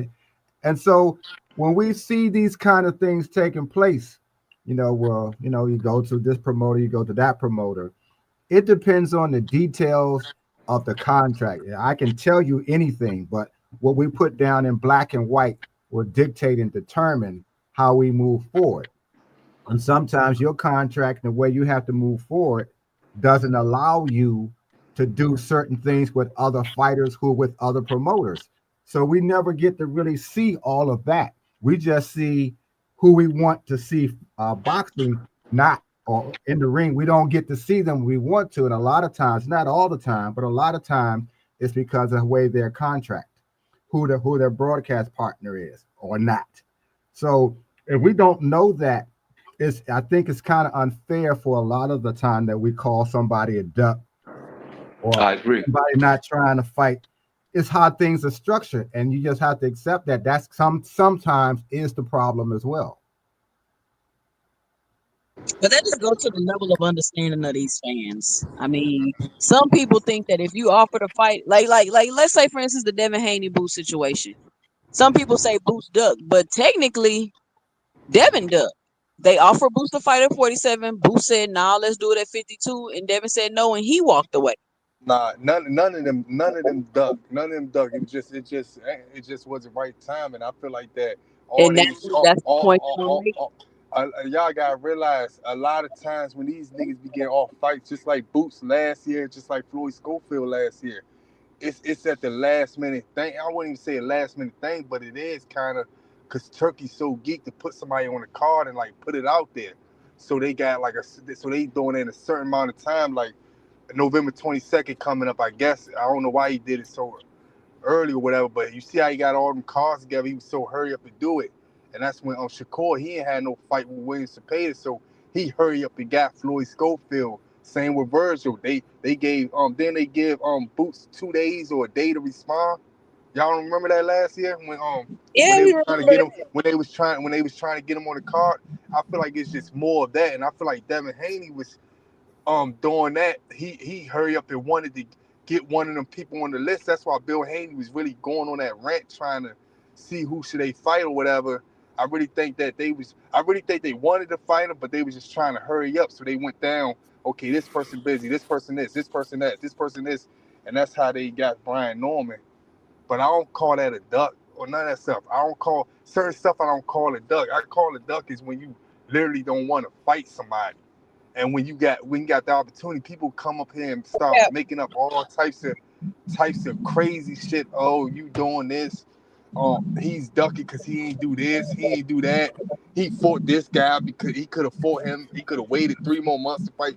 I don't look at that as a duck. Niggas got families, man. They got money to attend to. I'm not gonna say that Brian Norman ducked Boots. I'm gonna say it was strategic avoidance.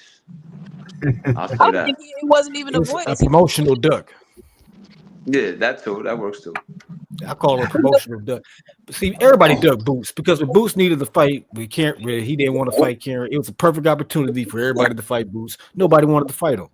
Now everybody acting like they want to fight him when they know he's moving up. It was a cheap tactic, cheap clout chaser tactic, and that's what these whole ass niggas is doing. Devin Haney, he ain't want no smoke with Boots. He ain't on Boots level. Can't fuck with Boots. He know that. His daddy know that. Everybody know that. If anybody acting any different about it, they smoking crack. You know what I'm saying? Because And you know ain't no what's way here.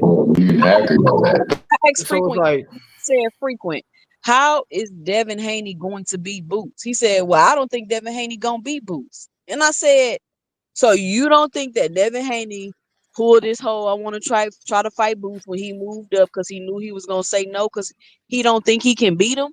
Because you can't even tell me a path to victory for Devin Haney fighting Boots. What's a path to victory?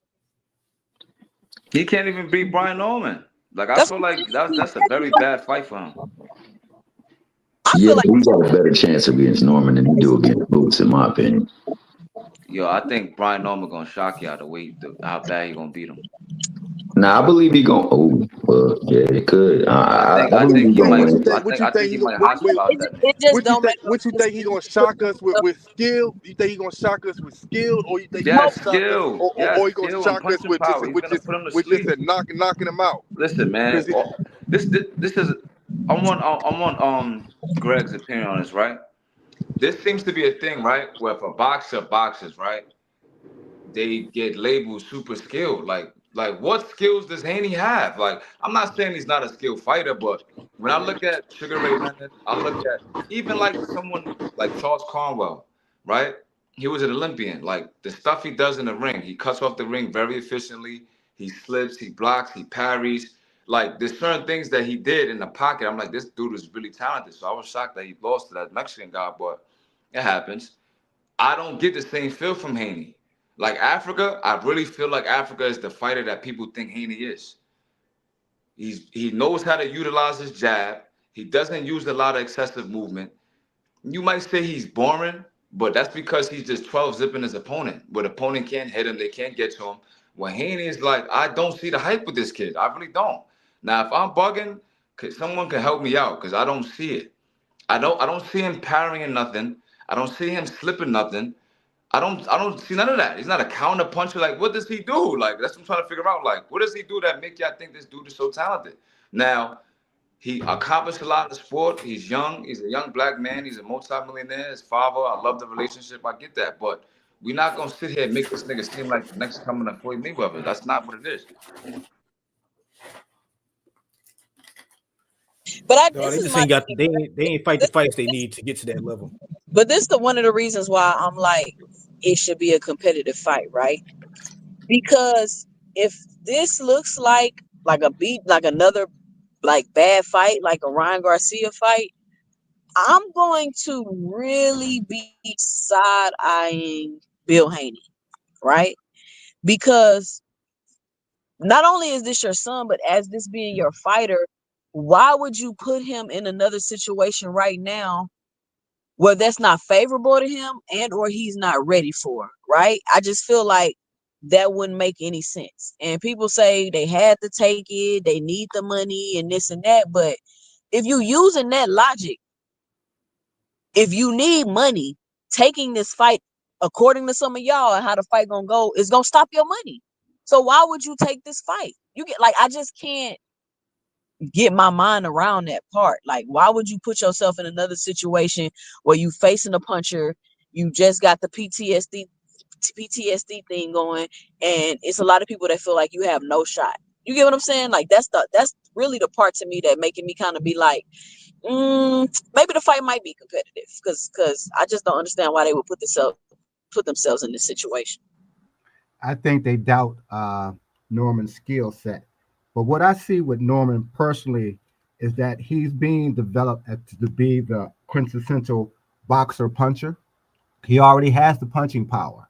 He needs to sharpen up, and I think they're doing that, in my opinion, on his boxing skills, his footwork, and improving how he thinks in the ring. He does that with Haney, you'll see it, because this is the fight to show all of those dimensions. I kind of agree with Supreme to some degree, as why do we see Haney as this talented kid who should be blowing up? I see that because he had an image at one point that was pleasing, that people wanted to see him win, and he was winning, but we also like how he was conducting himself at one point. What we've been seeing lately is he's been slipping in different ways, how he's been presenting himself.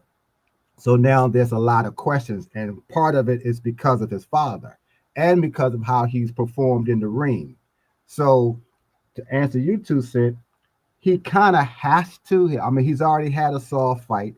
He kind of has to show something different because Brian Norman is really just coming up. Haney's been around a lot longer. So theoretically, he should be able to win this fight. But it's also a fight where he gets to show who he's supposed to be at the same time. Both of them really. Haney will show that what we expected of him or what we think of him is still there. And Brian gets to show what we think he will be in this fight. That's how I see this particular fight. So you kind of have to get off the pot, do a little something, stop being us fighting safety or taking real safe fights, because you already been at a certain level already, and now you're starting to slip back down, and he needs to get back up. So you got to take that particular type of fight. And then there's redemption versus hunger. I see the hunger is behind Brian Norman Jr. I mean, this kid is hungry and he's looking for the opportunity to make a name. And I think that my man needs retribution because of what's been happening in his past two performances and you know what's going on there. So it makes for a good storyline. It makes for a good fight. I agree with what. Go ahead. Passing the torch. Or the torch is going to get taken from him. Yeah, I don't think this is a pass, and I think Mumford got to pass the test himself because a lot of people with public opinion already think Devin done. I mean, and I agree with a lot of what Big Supreme said, man. I honestly feel like my man Africa is the fighter that they say Devin is. But this is a moment for Devin where he can silence a lot of the critics because a lot of people are behind Brian Norman, especially after that Sasaki fight in his last string, a couple of fights. So, I mean, it's a good opportunity for him as well, too. I just think that they got to make the most of this opportunity because their opportunities, because everything on Devin has been based on opportunity. He has had the opportunity to become decorated in one fell swoop. He fought one person and became hella decorated. People bypass that stuff, but he just fought one person and was stepping in for another person because another person's country was at war to get that opportunity. Not to mention, then he had to fight him again, and then defend it against the person who was supposed to have it, because that's what the person who was putting on the fights wanted. Hey, So, can I say? Oh, go ahead, my bad. now go ahead, bro. Go ahead, you good? Nah, go ahead, Tom. Nah, Reggie, go ahead, man. You got it, baby boy. It's all you. My bad, man. I just want to say one thing though, right? Because I don't know if he left. Damn, I spoke up frequently. I mentioned Supreme. Yeah, Supreme. I wanted to ask you one question. I fucked up. Hey, Supreme. Yeah, Tommy nervous too because he like the Hanos clan in the building. Hey, Supreme. This all I want. This is what I want to ask you. Hanos killer in the building too. You hear me, Supreme? Yeah, I hear you, Brody. All right, so I hear you keep saying Richard Hitchison, right? We know you're a good fighter, right? But who have he fought to make you even say that, though? All right, so this is my logic behind it, right? So you're gonna have to go back a little bit, right? So Cameron Duncan, right? He was very controversial in boxing because like a lot of his takes was bordering on like scientific racism almost. Like if you listen to his interviews, the way he spoke about black fighters, it didn't sound right, you know? So I feel like there was a lot of people have polarizing opinions about Cameron Duncan, right? But what I do know is he had an eye for talent. So he found Boots, he found Brian Norman.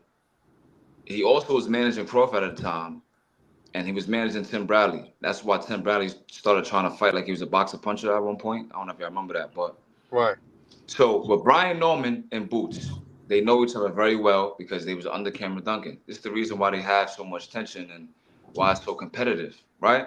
Right. So he's seen what we see now in Brian Norman 8 years ago. He's seen him as a young man coming up in Atlanta. I like this kid. This guy he's athletic, he's strong, good punching power, and he's only like 24. So my thing is this, right? The momentum is on Brian Norman's side. Yes, he hasn't fought Kambosos or Lomachenko or Regis Prograis, but he's on an upswing.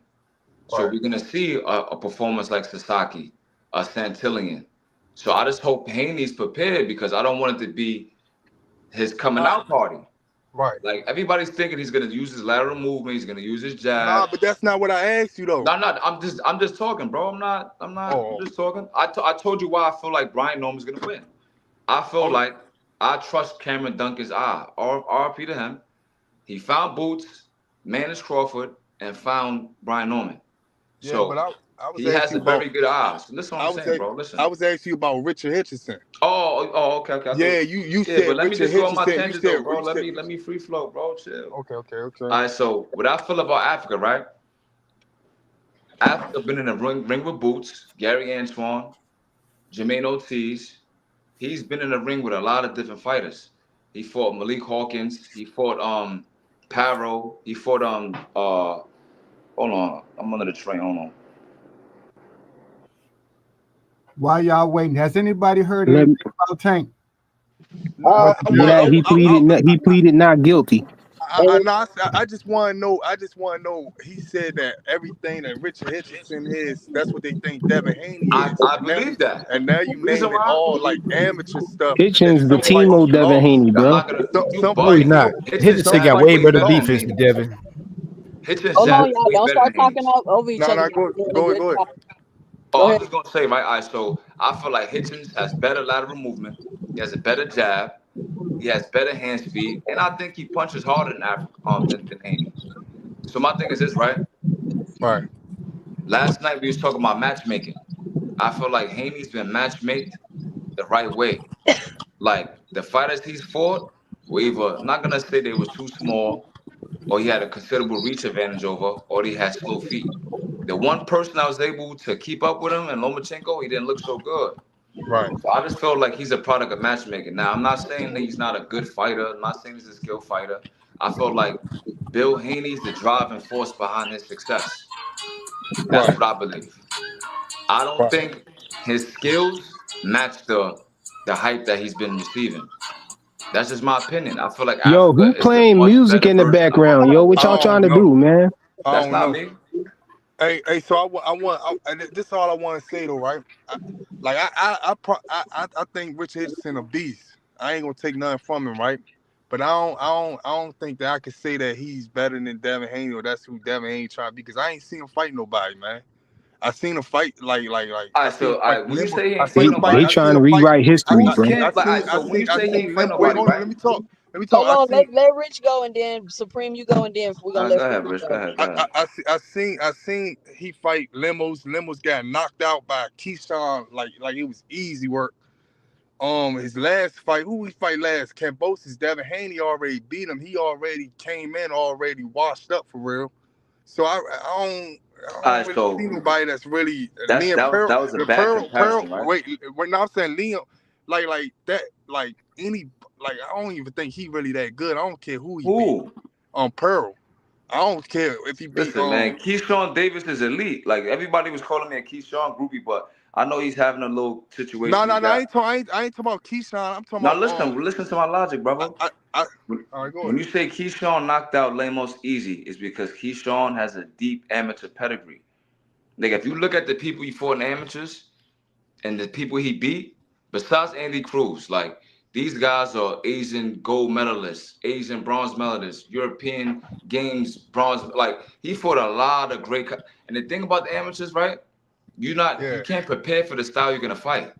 It's not like you could game plan. You got to fight day after day, every 2 days. So you might fight a boxer puncher. You might fight Right. an outboxer. You might find a swarmer. Like Keyshawn Davis to me is very elite. So him doing that to Lemos and Africa not being able to do it is not really a knock on Africa.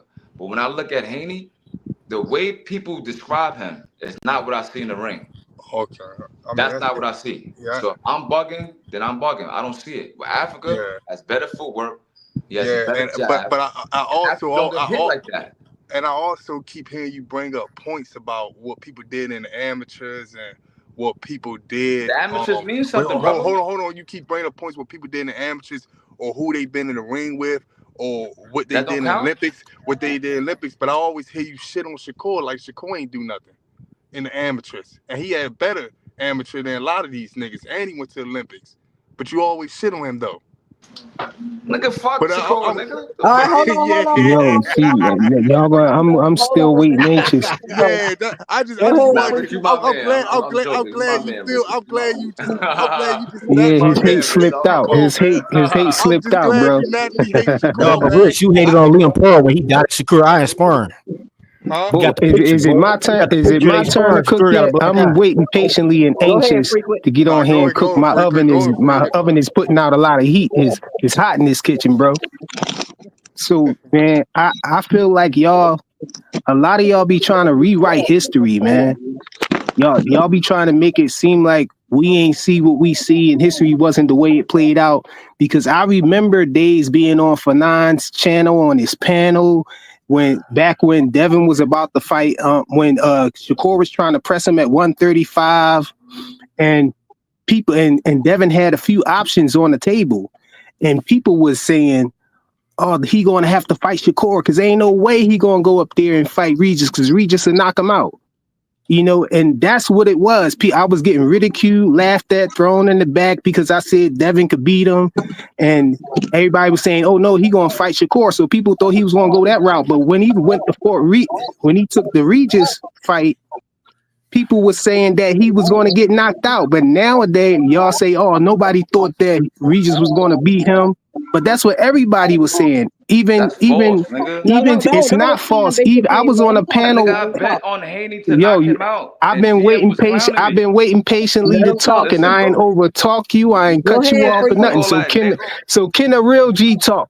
Come on, y'all. Nah, Everything go you ahead, go ahead, said, go ahead. Freaky, you be I'm just taking joking. forever to get to the point. That's why we people have no interrupt you. Ain't no, I took forever. Y'all was flying y'all plane. Go Y'all had to ahead, fly more frequent. You package, be Frequent, man. go flying. You ahead, don't be You flying ain't the mad plane. You be questioning, bro. going Quit into talking outer to that space, ass, bro. dog. Jettisoning the Man, damn shut up and engines let and me shit, talk, and man. then trying to re-enter the atmosphere, So nigga. as I was saying, man, they trying to say like they trying to rewrite history and act like it wasn't true. But you had somebody from Javante Tank Davis camp even saying the same thing. He even said that when Fanon asked him, he said, so who you think gonna win this fight? He said, I got Regis, man. He said, everybody was picking Regis. Nobody was picking Devin to win that fight. Everybody thought Regis was going to knock him out. Everybody was saying Devin ain't never fight nobody with no power like that. They said everybody was saying all Regis had to do was land one shot on Devin, and it never happened. It was everywhere. It was on all these hating panels that be hating on Devin to this day now. And now y'all trying to rewrite history. Now y'all say, oh, nobody thought that Regis was going to beat Devin. Regis was washed up. But it's like that with everybody that Devin beat. Soon as he beat somebody, y'all come up with some different excuses. Just like Supreme, he do this all the time. He try to run off a bunch of excuses on why Devin beat these guys who Hall of Famers and all types of stuff, and try to crap on Devin beating Loma. But at the same time, Tank tried to get the Loma fight before he left. And y'all mad about that because Loma ducked him. You know what I'm saying? At the end of his career, he just retired. So don't tell me about how all the Devin Haney wins is not up to par with Tank wins, or they was washed up, they was too old, he had to reach over him. He can't do nothing about his physical advantages that he got over people. You know what I'm saying? If he got a longer reach than you, that's just what it is. You know what I'm saying? Somehow then they say, oh, he was matchmaked. Like somebody just put Kambosos in position to have those belts or something. How that's a matchmake? And on top of that, if you saying that, Kambosos didn't even want to fight Devin. Devin was the last option for him. He called out Tank. And Tank ducked him, but y'all tried. Tank told that man to drop his belts. What person in their right mind would drop all the belts to fight you, bro? You know what I'm saying? And that's what that whole thing came out about with belts don't matter, trying to hide that duck right there, because it would be looked at, anybody else would be looked at as a duck if somebody who got 3 belts call them out to fight and they say, oh, drop the belts and then I might fight you. No, I ain't finished. I'm still cooking. I'm still cooking. I'm still cooking, and I ain't finished. And so with this Brian Norman, so I see what Rich is saying about Richardson Hitchens. He didn't it's the same with Brian Norman. Brian Norman is still wet behind the ears. He ain't fight nobody. He just getting the belt. I feel like it's too early for him for y'all to be thinking that Devin Haney don't have no shot to win. It's like Regis all over again. And that's why I was bringing up the Regis thing, because y'all were saying the same things. Now, I bet you if Devin come out there and beat Brian Norm, y'all going to have some excuse for that. It's always another excuse. So Devin Haney wins, bro. All right, so let me say this. Odds, right? Because, Can I go after you too, Sam? Yeah, you next, Deem, and then it's going to be NHA. I don't appreciate how you keep coming up here and saying, and don't talk over me, Frequent. Y'all said Regis was going. Nobody said. I don't know who said this, that Regis was going to win. Matter of fact, the reason why Devin Haney is on my don't bet no more on knockouts list is because I thought he was going to stop Regis, and I put money on Devin to stop Regis. So I don't know what you're talking about. Like, I don't know who panel you was on that was talking about Regis was going to stop Devin. Regis. Come on, man. That's why I'm glad. That's why I had to file save it. I'm gonna show it too. File saved on y'all cats. What file, nigga? What people were saying was, if he's able to get to Devin Haney and land a power shot, maybe he got a puncher's chance. But nobody was saying Regis was finna stop Devin. Like, I don't even know. Man, y'all was picking Regis, man. Nobody picked Regis, you lying ass. And now hold on, stop, because I just told you I didn't, and you telling me I am, bro. Yeah. I said I didn't. The narrative was Devin was stuck between a rock and a hard place. That's what y'all was saying. That was the famous thing. Can I go? Frequent can't name. He keeps saying what people said and can't name nobody. So until you name somebody, I named somebody already. If you was listening, bro, I said somebody from Devontae Tank Davis. Camp even said the same thing. He agreed with y'all. Why you cutting me off, brother? It's not your turn, Frequent. It's not your turn. That motherfucker named one person, Coach Kenny. Now, when you say everybody, Coach I need at least not 20 Coach to 30 Kenny, bro. people. Stop lying. Can you stop cutting me off? When you say everybody, I need at least 20 to 30 people you talking about. Lying ass nigga. I was on those panels with you. Nobody was saying that, my guy. You never was on. You always duck me on panels. This nigga lying. Hold on, Dean. Let me say this real quick. Frequent. We had no issues with people talking over each other before you came up here. It's Deem turn. We're gonna let Deem talk. But I wanted to point this out real quick that before you came up here, we were talking about Devin Haney. Supreme was talking about his skill, his jab, his this, his that. You came up here talking about narratives. So I think that's another big disconnect that a lot of Devin Haney fans is having when people try to talk about Devin. We trying to talk about skills and what we think and our opinions about his skills on other boxing skills, and then y'all want to come up here virtue signaling and talking about narratives. That's not what we was talking about, frequent. We're not talking about if we was pushing this and he ducked this and he got the undisputed. Like, all of that's cool, but we're talking about our 2 cents about what we see in his skill level and how we think that matches up to other boxers and their skill level. That was what the conversation was. But go ahead, Dean. I wanted to get up here and say, let's stop. Let's be real. I get tired of people like Frequent and these guys. Devin Haney resume is fucking trash. Jojo Diaz is fucking trash. Jorge Linares is fucking trash. George Kambosos, do I need to say it? Ramirez Ramirez is fucking trash. Lomachenko is good. That's it. Lomachenko lost both of his biggest fights and then ducked his other 2 biggest fights. And they'll say, well, Dean, he Tank waited him out. Then what's Loma excuse for Shakur? Because they was under the same promotional banner and all of this. Shakur been calling him out. He ain't fight him either. Ryan Garcia, don't forget about what y'all was saying about him. Osterine, right? The best person he got on his resume, he about to fight. Pitbull Cruz, a knockout Regis Prograve, Jojo Diaz, Jorge Linares, George Kambosos, Ramirez. That's just Pitbull. He's fucking trash, nigga. Well, none of y'all pick Regis to beat Pitbull right now. Jojo Diaz, Linares, not near none of one of them. Niggas is fucking trash. That nigga resume was manufactured. He was able to beat trash ass George Kambosos because Tio overrated ass lost. Fucking garbage, nigga.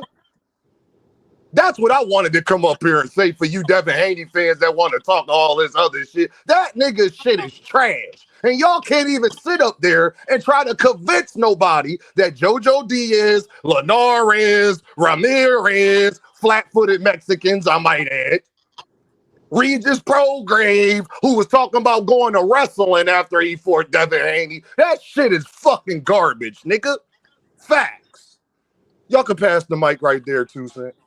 Wow. Devin Haney crushed fighters' dreams, man. They don't even want to fight no more. Let me get this super chat. Shout out to Dillian Watson with the $4.99 in the super chat. He says, "What are your thoughts on Tank retiring according to Rick Glazier?" Shout out Dillian Watson. Hey, 2 cents. Let me say something at the NHA. Hold on, let me respond to Dilly. I really don't have any thoughts on anything Rick Glazier say. I think if Tank is going to retire, I'm going to wait for Tank to say he's retiring. Like, it's not hard. I don't understand. But go ahead. The NHA. NHA not here. Let me say something real quick. I want to say something on Dean real quick. So you saying NHA is here. He snack packs. Oh shit, my bad. NHA, you there? You hear me? My bad. I ain't know that. Go ahead, Rich. He not there. No, I just want to say one thing to Dean. Now I want to say a couple things. So you saying because his resume trash that he not, according to you, because I don't think his resume trash. I feel like he young. He like 26 or something. I feel like his resume damn near the best at 26 for real. One of the best in the top 3. But since you saying that means you saying that he's not a good fighter because he trash. His resume trash. They just hating, bro. Yeah. I've always thought Devin Haney is fucking trash. This ain't nothing new. This not revisionist history. You see his resume though. His resume's trash too, but Rich asked me, do that make him a trash fighter? No, his resume don't make him a trash fighter. I just think he's a trash fucking fighter. I think he's a good, put it like this, Rich. I think he a B fighter, Rich. He get talked about like he an A+ fighter, but he's a B fighter, Rich. No, I can't say nothing about that. I can't say. That's how I feel about him, gang. I'm gonna be honest. The dude is a 2-division undisputed because he beat champion, because bro. he beat Tio. I think Tio's overrated. How you say somebody a trash fighter that's a 2-division champion, undisputed, one-time undisputed champion, and defended that 3 times, bro? Rolly, all of that too. And y'all call Rolly trash. Next. When Rolly won a championship, bro? When he won a belt? Did you say when he won? Is Rolly Romero not a 2-time champion right now, y'all? Or am I tripping? Bro, he won a secondary belt, bro. See now, you want to go do all that. Y'all, you just said, how can you call a 2-division champion trash? Y'all call Rolly trash all the time. Bro, Rolly is not a 2-division champion. Romero. When Boots dropped the belt, he might be emailed the championship for the WBA and 147. But right now he not. So you lying, bro. You saying he a 2-division champion and he not. Who on Devin resume is Ramirez beating Rolly Romero? Is JoJo Diaz beating Rolly Romero? Is Rolly Romero beating Rolly Romero? Yo, that's the disconnect with y'all. That's the disconnect with y'all Tank fans, bro. Y'all try to talk about people that tank for it after they went on in their career. Rolly was at 135, bro. I hear you, gang. You could cry later in the car. I'm not crying, bro. I'm laughing at you, bro.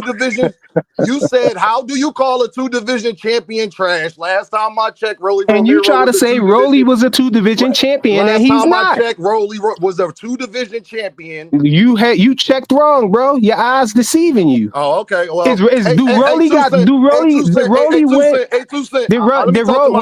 beat Ryan, look, he running. Don't run. Rolly Romero don't run. You scared? Champion? Don't run. Did Rolly Romero? I'm asking you a question. It's still me and you. Don't run. Don't run. Stand up to me like you claim you have been doing. Don't run. Will you answer my question? Don't run. I'm trying to answer you a question. Not a 2-division champion. No, he's not a 2-division champion. I'm trying to ask you a question. When Rolly Romero beat Ryan Garcia, did he get handed a secondary belt or was he the actual champion? There's no such things as secondary belts. Now this guy, total delusion. This is what I be talking about with y'all, man. When the super champion is in the division, the regular belt is the world champion becomes the regular belt, and it's the secondary belt, bro. You don't know that? If you don't know that, you need to stop talking boxing, bro. Who's the 147 super champion? If you don't know that, you need to stop talking boxing, bro. You want to just keep rambling, bro. Who's the 147? No, I'm not rambling. You trying to run away from this point. You trying to turn the corner on this point right here. But you ain't answer neither one of my questions. You ain't answer this question. You trying to turn the corner on this right here. I asked you a question, and you trying to answer a question with a question. Frequent. Who is the 147 WBA? You can't answer a question with a question. Answer my question, bro. Did Rolly Romero get handed a secondary belt, or was he the true champion in that division? Doesn't matter. It does. Answer the question. No, it doesn't. You won't answer that question because you know you cook.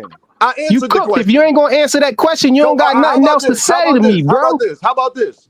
I like to thank my trainer. I like to thank everybody in my camp for making it. I like to thank 2 Cents for making this possible. Him getting cooked on his family like that. Let me answer the question. You ain't gonna answer the question. 2 Cents, he won't even let me answer the question. Okay, go ahead, answer it then. Silence. Man, get this dude off the panel, man. Let's continue the conversation. Somebody else, man. Who else, man? Who else got something to say, man? You finish this dude. I'm tired of this bill shitting. Hush this dude. I'm tired of all this bill shitting in here, man. You ain't stopped okay, so now, so you next. Yeah, I know you ain't stepping back up after what happened to you yesterday, bro. Because you try to say Lomachenko ain't do. You try to say Lomachenko ain't do nothing in the division. All right, Dean. Nobody care about Lomachenko. No cap, go. Go ahead, no cap. Frequent. First off, Lomachenko out of boxing. He retired. No, you done, bro. Shut up. Oh, go ahead, Dean. Respond, and I'm gonna let no cap go. He ain't answered the question. Go ahead, Dean. Silence. He don't got nothing to say, man. Get And him off the Sue, you know panel, what, man. Toussaint? Go ahead, He Toussaint. shook, man. He Go shook. ahead, Frequent, Toussaint. be quiet, bro. Ain't no such thing as a halfway crook. Get him off the panel. Come on. Now, when I mute you and put you in the back, Frequent, you're gonna be crying. But you I ain't still talking over nobody. He ain't saying nothing. He don't got nothing to say. Frequent. Dean, what you got, bro? Oh, is Rolly Romero not a 2-division champion or not? Can somebody answer Bro, that I question? asked you a question. No, You I supposed to don't be know. answering the question. cut You me keep off coming again. back with a Wow. question, bro. Wow. I You cut asked me you a off again. question. He gonna Ain't tell you how nobody to gonna cut help me you. off Ain't again. nobody. You Don't got try to get nobody to help you up here, bro. Don't ask nobody else nothing but me, bro. Toussaint, can you put this guy in the back, please? Go ahead. Because he can't control Why himself. you talking to me? Why you talking to somebody else? Me and you was going at Let it. him talk, bro. First off, you was Let him interrupting talk. me, Frequent. You stinking ass nigga. Now, Don't hold his hand, bro. Let him stand on his own too. nigga, shut the fuck up. God damn. You shut up. You need to shut up and let him Silence is talk, fucking bro. golden, dog. You Let the always man opening your talk. fucking Let him mouth. stand Yeah, up. shut the fuck up, nigga. God damn. You done been talking for 30 goddamn minutes. Now, Let the man talk, bro. Jesus fucking Christ. Man, go ahead. That's a fucking shame. You gonna answer the question or what, God Dean? damn. Come on. No, Toussaint, you got it, Toussaint. Just like I thought. You go to the next person. Okay, so no Because cap. I'm about What's to up? get disrespectful in a minute. I'm about to get disrespectful in a You minute. already was disrespectful, bro. Go ahead. We both in Philly, so cut it out. Cutting me off, you bitch ass We in nigga. Philly, so cut it out. Now, if I take it there with you, now I'm wrong. Now, if I get Cut it out, bro. disrespectful in a minute, you bitch You ass getting mad old because head, you don't got. I'll You be getting mad wrong, because though, you don't right? got no Now, question. if I get You don't got. You can't answer the. Y'all gotta relax. Y'all gotta relax, bro. Frequent. Y'all gotta relax. Listen, we was having no issues with communication on this panel, so you came up here, Frequent. You gotta let people talk. You can't just ask questions and then when everybody talk, you start talking. You're the problem, bro. You keep talking Queen, over everybody. did we Yeah, not have Frequent silence in definitely here? I shut up and we was waiting on him you to answer the talking over question, me right and he ain't now. say You're nothing talking 3 over times me. straight. Like, was You're it 4 talking times? over me right now. Yo, Frequent, you mad zesty, bro. What's up with you? Dean, everybody keep trying to discredit Rolly for the belt. I don't understand why y'all keep doing that. Secondary, whatever the belt is, the belt, you're fighting the best person available with the belt at the time. Like y'all want to say he wasn't a champion. Was it a championship belt that he won? Then he was a champion. Like I don't understand why y'all keep jumping through hoops to keep trying to discredit fighters. I don't understand why y'all do that. 2 cents. Ryan Garcia ain't never had no belt before. Y'all know that. I think y'all just be y'all be playing around, man. Y'all know what it is for real, but I don't know why y'all do what y'all say sometimes. Rolly Romero fought Ryan Garcia, right? Ryan Garcia ain't had no belt. Boots had the belt in that division, right? So what we talking about here? Come on, y'all. Anyway, no cap. What you got to say? I don't even know where to begin, but this is the problem that Devin Haney has caused this problem with the Bill of Haney Acts and all this shit. This shit got to come to an end, and it will come November. We only got a couple more months to deal with this bullshit. And, I can't wait because, I'm tired of this shit. You know what I'm saying? First off, Regis Prograde was never an elite fighter, and y'all keep harping on this Regis win when everybody knew he was tailor-made for Devin. I thought Devin was going to stop him. I picked him to I was disappointed in the Regis performance. I'm like, this it? You ain't like that, Devin. You ain't elite. He ain't elite. Because if he was elite, he would have sparked that motherfucker like a motherfucking Newport. You know what I'm saying? Regis was already looking trash in the fight prior to Devin. Then he got dropped by the other dude. You know what I'm saying? Regis ain't did shit since. Man, freaking Flyer, shut the fuck up. I'm tired of hearing your voice. God damn. Now,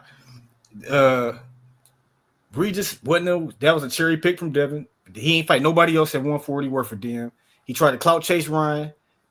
You know what I'm saying? Ryan ain't had no belt or nothing. There's 3 other champions in the division. Why ain't Devin try to be undisputed at 140? Because he can't hack it in the real division. Ain't no more Camboses. Ain't no more easy pickings. So he went with the easiest fight he thought was the C-level fighter, Ryan Garcia. Another cherry pick going wrong. What happened? Got his ass beat. beat down. Nigga was twerking. Nigga mama fainted in the audience. Nigga was twerking and his mama fainted in the audience. Now that's what I call an ass whooping. y'all can't backtrack on that shit. That was a grade A ass whooping. Industrial grade ass whooping. So he ain't coming back from that. All Brian Norman Jr. got to do is touch that jaw, because that jaw is done. That jaw is done, nigga. His jaw is super head levels of done. Damn. Damn. Oh, Superhead done. We're stepping on everything Haney, nigga, to November, nigga. Damn. Hey, 2 cents. DHP All right, stand for so- Devin Haney pussy. Straight up. We running y'all niggas out of this shit and all that Haney bullshit. Fuck all that shit. Hey, 2 cents. Okay, so I can respond to that. Hold on. No. Hold on. What you got, Mr. Greg? I was just going to say. Oh, you ain't gonna let me respond to him? All right. Hold on, What? frequent. Go ahead, Mr. Greg. That Rolly is the WBA welterweight, and he was the intern WBA lightweight, and I think the other one was super lightweight champ. Shout out Mr. Greg with the $5 in the super chat, giving this great factual information. See that frequent? Rolly is the WBA and was the interim lightweight champ and super lightweight champ. All Shout out three of Mr. them in WBA. by the way. We know that though, but we know he got the WBA world title, but the super title is in the division. So when the super title is in the division, that title becomes the secondary title. But and y'all know that in the rules, fuck but all y'all that try don't to change the point of y'all try that to play. nigga resume is Hold fucking on. trash, nigga. I got 2 new people on the Period. panel. Dondrick Nim, what's your 2 cents? What you got for the show? I was just laughing because frequent he think he running something, but didn't Devin get emailed his first belt? If I'm not mistaken, he got emailed his first belt, right? So from your logic, nah, shut your motherfucking ass up, bitch. I ain't ask you a question. I ain't ask you nothing. You did ask a question. I didn't ask you a question. I didn't say nothing. You talk to me. You know I don't like your old ass. You know I don't like your old ass. Go So ahead. don't even say nothing to me. Stop talking. Come on, y'all. Just talk boxing. Let's go. So I don't understand what it is. Everybody knows Devin's resume is what it is to what it is. But I'm not saying it's trash, but I'm just saying it's overhyped because a lot of those people just lost. Really, the loss is Zorilla before that fight. So I don't understand why y'all didn't think that was a cherry pick. Kambosos hasn't won a fight since, except cheating Max Hughes. So let's be there. Then he was split decisions all through. He split decision with Mickey Bay before that fight. Linares, who has he beat? JoJo done lost 42 fights in a row. So it's like, who only person he had was credible was Ryan, and he tapped that ass. And even though he was cheating, he still tapped that ass. There's nothing you can do about it. But I don't understand. I still think Devin has a chance to beat Brian Norman. I think it's like 75-25 for Brian Norman. But Devin has a chance. Wait, you think Brian Norman got a 75% chance and Devin got a 25% chance? Yes. I just don't see them taking that. It's my opinion. It's my opinion. It is. I'm just saying. But you have for the Hanos coat too, because I've been watching you a lot. Goddamn, with Devin, I'm about to put that jacket on you soon. Don't worry about it. Don, I'm proud of you, bro. Just because I'm being honest, put me in the Hanos clan. I'm just saying. I think that Devin, and then y'all acting like, see, this is the thing. This is the thing. If Devin Haney's mental isn't there, that's going to be a big deal, because let's say Devin's fine, right? He's mental fine. He ain't PTSD. He gonna let his hands go. He gonna do all this stuff, right? Theoretically, he should be able to beat Brian. No, he shouldn't. And then you got to take into account Devin has more championship experience. I haven't heard anybody mention the fact that Devin got more championship experience than Brian. Y'all don't think that's gonna take? I've been saying that the whole long. I don't think it's going to matter. The whole long that Brian Norman, this is his first championship. He's still wet behind the ears, is what I said when I first came up. And Devin is a 2-division champion, undisputed. You know what I'm saying? The First of all, experience is a big I thing don't know if right he was there. undisputed if he was emailed that belt, so I can't take. I can't All that Experience say is belt the that big shit because don't thing. But mean I wanted nothing. to It's say I'm about who proud of you you, fought, Don. gang. I'm proud The of you, nigga fought Don, Jorge. because He at fought least you George did say, at Kambosos, least you gang. did admit that Ryan Garcia cheated, bro. His Because a lot of championship y'all jump up experience here and is be talking about goddamn Ryan George beat Devin, but Kambosos. y'all Hold be trying on, to hide the frequent. Hold on, Osterine. frequent. We're not talking about that, bro. We don't care about that Austrian shit. We're not He even was talking about that though, Queen. So that's what I'm saying about the fight. You done, Dondrick, or you got some more? Yeah, y'all can go. I'm just here. All right, Jay Henderson, what you got for the show? Excuse me. Actually, man, I was I'm sitting here listening, and Frequent has a lot of what's the word? A lot of air in his chest right now about this particular situation. But at the end of the day, we can holler about what happened between Devin and Ryan. Devin got his ass whooped. At the end of the day, Devin got his ass whooped. Why you ain't stopping him, telling him that we ain't talking about that, Queen? Because you keep letting them bring up Ryan Garcia, but then as soon as I say it, you don't want me to respond to it. Frequent, you've been up here like an This hour. nigga is a goofy I just ass came up nigga. here like 5 minutes, bro. You gonna let me talk, bro? Let For him real. talk. This what he want to say. Go ahead, Jay. Okay. Everybody, I also want to speak on the stuff with Jaron Ennis. People feel like Boost is out here ducking. I don't feel like Boost is ducking a damn soul. I don't like the relationship I don't like how Eddie Hearn is moving him around, but obviously he signed back with him, so he must feel like it's working the way it should be working. Rolly Ramiro, man, people gonna start respecting Rolly, bro. Rolly is doing this thing ever since he lost the Tank. He ain't been doing nothing but moving up. No matter what way he moving up, he moving up. It is what it is. I actually, and I do want to take on Boxing Hacker too. 2 Cent. Whenever we get that up, bro, I want a piece of Boxing Hacker's ass.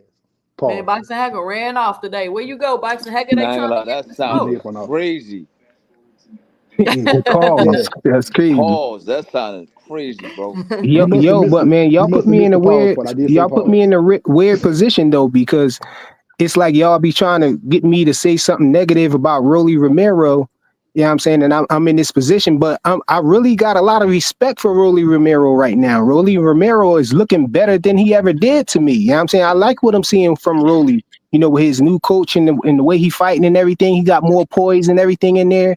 I think Rolly Romero definitely is a force at 147. And it's He's crazy. a We force can't at say that about 147 none of now. other He's somebody to Devin beat. other opponents. But at the same Yo, but time, how you gonna hijack but a at the man's same time, bro? I ain't Nah, gonna sit up Frequent, you here can't and do cat. that, bro. But Frequent, at you the We can't do same can't that, time, say bro. that That about nigga. bro, none can I say of this is Devin what I other want to say? Nah, Like opponents. they bro, said, you can't cut this that is shit what I out, How want Jorge to bro. say, Linares bro. has been looking. So this is what I want to say. Let me finish my point. Nah, he You was wasn't So talking. letting Rolly nobody else Romero, finish, I gang. got a lot of respect for Rolly Nah, Romero nah, at nah, nah. this We not point doing in that, Freaky. time. Freaky, But we at the not doing same that, bro. time, we ain't gonna sit here We and not lie doing that, and say Frequent. that Rolly Romero was the true champion at 147 Listen, when we know that Frequent, you Boots gotta was and we chill, know the bro. Rolly rules, bro. Romero will beat Hold everybody on, on hold Devin on. resume, Y'all gotta nigga. let Jay Henderson talk, Come bro. on, bro.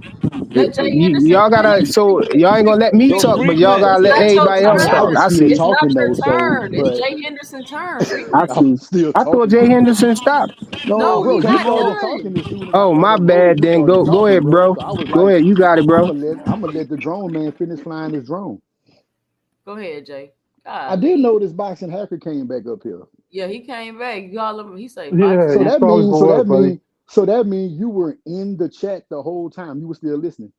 No. I just jumped back in right now. What's up? Bullshit, Yeah, don't play with your food, bro. Go. Yeah, I mean, he called me for bro. what, buddy? So you were talking about. I'm back on this second chance shit. Okay. Now I heard everybody else give you great synopsis on what constitutes a second chance. You've had a guy come up here who said he was in jail for 5 years and he's not getting a second chance to this shit. And you still tried to justify that shit, bro, before you ran off the panel. Yeah. So Understand? my No, original. wait. Go ahead. Understand the fact that there are times when you do not get a fucking second chance, bro. There are times when that shit don't happen. And you need to either admit you're a hypocrite and that you just want to be a contrarian, or come up with a better reason as to how you come to your conclusion. Okay. So to clarify one more time, right? Me and you were talking about the justice system, right? I said once you Mhm. pay your penalty, you're given a second chance in the justice system. That means if your penalty is life in prison, you can't outlive life in prison, so you don't get a second chance, right? Because your penalty is just way too high. However, if you commit a private traffic violation or you go to prison over under DUI, once you pay whatever the penalty they give you, once you pay it, you can leave prison. There's something called double jeopardy in our justice system too. Mean you cannot be charged with, you cannot be, there's something that happened to you one time can happen to you twice. So like if I commit a crime, they can't use it against me the second time. That also proves Unless that. it's a federal crime. Just want to put that out there. Okay, that also means that hey, if I went to jail and I paid my penalty, nobody can come to me tomorrow and say, hey, we want you just to repay that penalty. No. When it comes to things like of the nature of, let's say, like pedophilia, right? If you're put on a list, that's also part of your penalty. You can't outpay that penalty. When you go to prison, that's part of your penalty. Once you do the time in prison, you're freed. As long as you don't commit again, they cannot make you repay that penalty. So that's what I mean. As long as you pay your penalty in the justice system, you're given that second chance to go on. I have a question for you. You married? Now, how you said some bullshit. Yeah, he just did. You're married? No. Wait. Before we even continue, I don't like personal questions. If we're debating, so let's assume you're married. Yeah, let's assume you're married, right? Let's assume you're married. For the sake of argument, let's assume you're married. Okay. Your wife cheat on you, right? Now, mind you, you guys are under a legal binding contract, which is a marriage certificate. Okay, in your state. Sure. She cheats on you. You still gonna abide by? Are you still gonna stay with her if she cheats on you? What relevance does it have to the topic? Because you said people deserve second chances. Yes, he is. Yes, he is gonna. He's gonna sit in the corner and watch. Justice system. Remember again. So it's important. Before you because you're not getting because it's a question of relevancy, right? Wait. It's my personal. It has nothing to do with what I say with somebody or not. It has to be based on the justice system. We're talking about, do you get second? Exactly. You see, the problem with debates is that people can't stick to, they have to do something relevant. The problem is stick to relevancy. Point to me one time in the justice system where you pay a penalty and you're not given a second chance. Point to me. Let me hear it.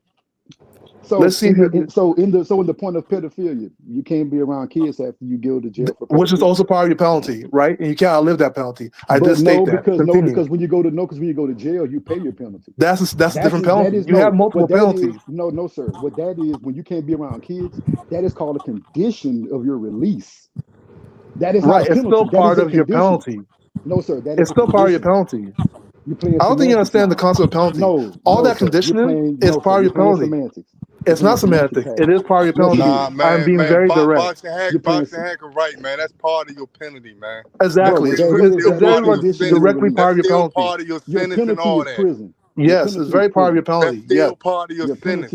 You can't repay your penalty. Like if you finish paying the penalty, they can't force you to repay it. So it's called double jeopardy. So let's say you just exactly. What are you talking about, though, bro? Like, what relevance does this have to? Yeah, I don't understand what they talking about. So the original, to make it known to everybody. Originally, we were talking about Victor Conte, and I was saying, why do people get ready to pay the penalty? You know, and I even made a comparison. I said, listen, we give coaches who are ex-cons, also drug dealers, the drugs they were using were also against boxer hacker. Just like they reaching, just like they be reaching with that Victor Conte shit, you reaching too on that, man. That's why I don't even get into all that stuff. Because if these niggas if you get caught, I don't get into all that stuff, man. Just reaching, everybody reaching, man. No, it's not reaching. So here's a comparison, though. I'm very direct. When you're a drug dealer, right, you're selling drugs that are also legal in boxing. Let's keep that in mind. Also, when it comes to Victor Conte, he wasn't a distributor. By law, he only got caught with conspiracy. Keep that in mind as well. So we forget people who were dealers. To keep it simple and not have to say all of that stuff, man, is just to say that wasn't part of his sentence to stay that he had to stay away from athletes or nothing like that. That wasn't part of his sentence, bro. That's just what people trying to condemn him to. Well, the NBA, the MLB, and the NHL, and all of them ain't give Victor Conte a second chance. That wasn't part of his penalty. And another thing, what Boxer Hacker saying, man, I heard about Calvin before. You said something about Calvin. He got caught with drugs and all that stuff, and if y'all want to be like how y'all move, we could say, oh man, that mean he giving Not such how and such we drugs. move. We don't. That's why I say it's not even no point in getting into The that. NBA and the NFL move in the same way. Passes, man. The NFL and the And that's NBA not don't let them in. the same, Don't Rich. let That's Victor not the Conti same, a bro. part of what they got going on.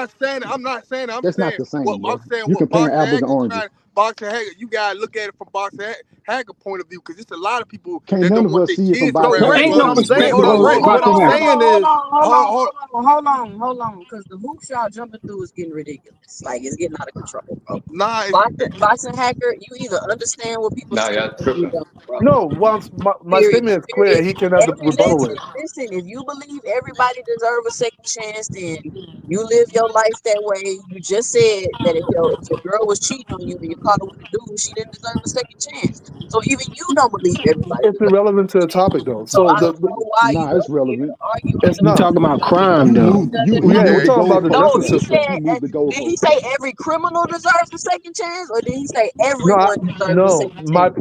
My premise was He once you moved the pay your penalty, goalpost they can't to reforce you to criminal. repay a penalty. You get a second chance after you pay your penalty. In the Okay. justice system in the U.S., Yeah, he moved the Okay. it's goalpost to the irrelevant of my justice personal system. stance. Because at the beginning he just said everyone. He moved the goalpost to the justice system. I just feel like, man, if he ain't get caught after he got locked up for doing all this stuff, I don't even know why it's really being blown out of He proportion. But what? that's just You me. say just because what? you don't get court don't mean you ain't doing it. He did get caught. First of all, hold on. You're We getting all to a from the conclusion streets. Don't instant. do that. Hold Just on. because you ain't get court don't mean you Let ain't me doing speak. it. Hold on. Okay, hold on, and that's the same thing with Boxer Hacker trying to prove. Even though I disagree, Let that's me the same address thing we Boxer try. Hacker because it's getting Wait, out of hold on. hand. That's the same thing he's trying to prove. That's the same thing that he's trying to prove when it comes to other guys getting caught on being a drug dealer and doing their sentence, doing their time for it. He's saying the same thing. Exactly. Yeah, It's but the why same do the argument. NBA, why do the NFL, the False NBA, the equivalence.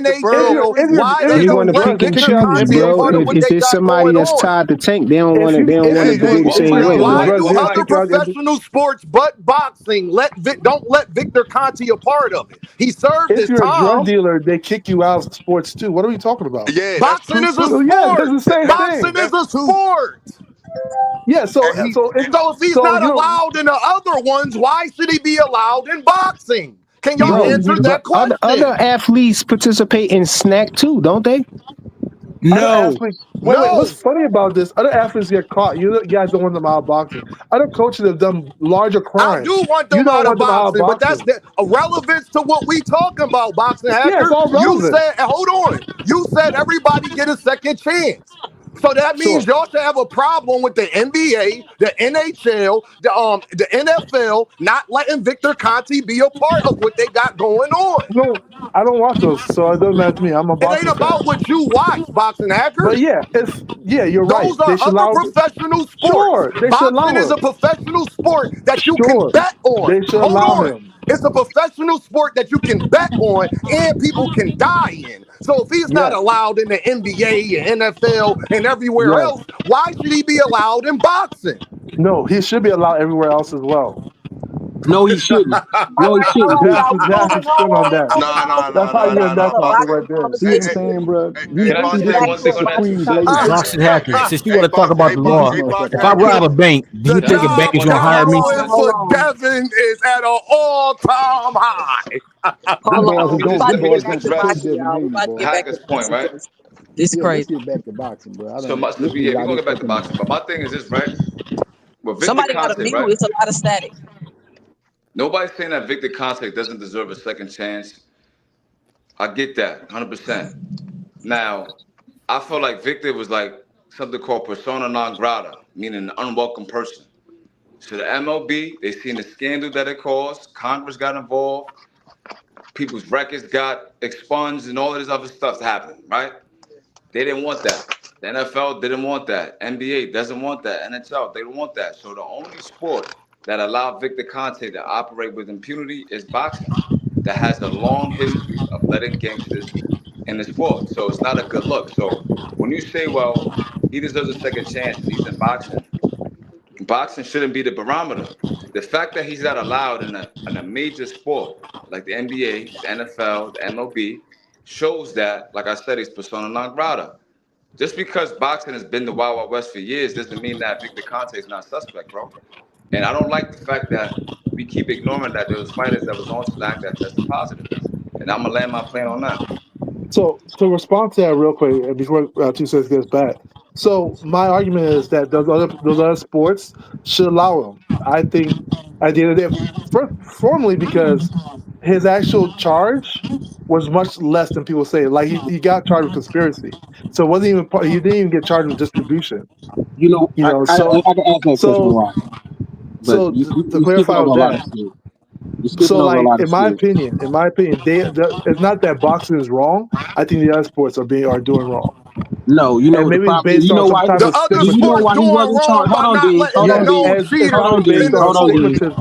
It's probably based on stigmatism of Victor Conte. Hey, but can I answer this? Hey, being what's right or wrong, I would say boxing is doing right. You know, let it go. All right. This is the reason he wasn't charged with the other things is because he told on everyone. That's not true either. That is how you get your sentence reduced. It's clearly how he became a witness. That's not true. Yes, it is. I can explain to you. No, you can't. No, you can't because I'm doing a dissertation on this mug right now. So no. Then you're wrong. It's absolutely wrong. I'm not wrong because I'm reading the articles right now. It's not about. I can send it to you when I'm done. The federal people didn't have a case. Hey, Box Hack, why you just won't leave us alone? And when you conspire, no, because they always bring it back to me. It's an easy reason why all those charges got dropped. Man, come on, man. You've been talking the whole time. You ain't let nobody talk. Okay, I'm about to leave again, guys. The easy reason why it got dropped. Thank you. Is because the clear and the cream were not illegal. They weren't. Because they weren't found out. They became illegal because they weren't found. No, it was a new substance. The clear was new. How can it become illegal if it's new? That's what. So how you know he ain't got a new substance that's undetectable right now? So Conte's defense attorneys were like, "How can he be charged with something that are not illegal?" That's why they had to drop the cases. That's why it was a loophole. It was a loophole. It's not. If something's not illegal, it's not illegal. There's no loophole around not being illegal. It's a loophole. Yeah, it's not a loophole at all. It's a loophole. If it's not legal, it's not legal. It is a You loophole. support cheating as long as you Like do you it have to, illegal. something has to be illegal Can't get for you to caught be cheating. charged And he with could beat the test so easy. How the hell he get caught? Nigga snitched on him like Shane Mosley. In the first place, how he get caught? They told like on Shane him. Mosley testified that this nigga rubbed some shit on him. That's how, like nigga shit like that. No. Shane Mosley Yes, he said he did. wasn't part of it. Move on because y'all not gonna be. Y'all not You gonna. just look up Balco and read about it. He hasn't. He doesn't. He doesn't care to. I read. Bruh. It's not your turn no more. Stop talking. Jay Hennessy, don't call me out again, buddy. Boy, please. You wouldn't Don't call me out you again. was doing, dude. But I Just enjoyed when I said I want to debate you, start asking me, hey, you married? Bro, all I know is you not staying with a chick who cheat on you, bro. Nobody is. Hey, I hear you, man, but that has nothing to do with the topic. I can't say that, man. Well, you know something? I'm not saying he wouldn't. I'm not saying he wouldn't. I'm not saying he's not gonna stay with her, right? But what I'm saying is he's not gonna trust her. He may not trust her anymore. Yeah, he may still stay. But just like with Victor, bro, nobody trusts Victor. If you want to trust Victor, you trust. Some people trust Victor. Okay. He works with a lot of athletes. The athletes all actually, the people that's working with him trust him. You guys don't trust him because y'all don't like the athletes.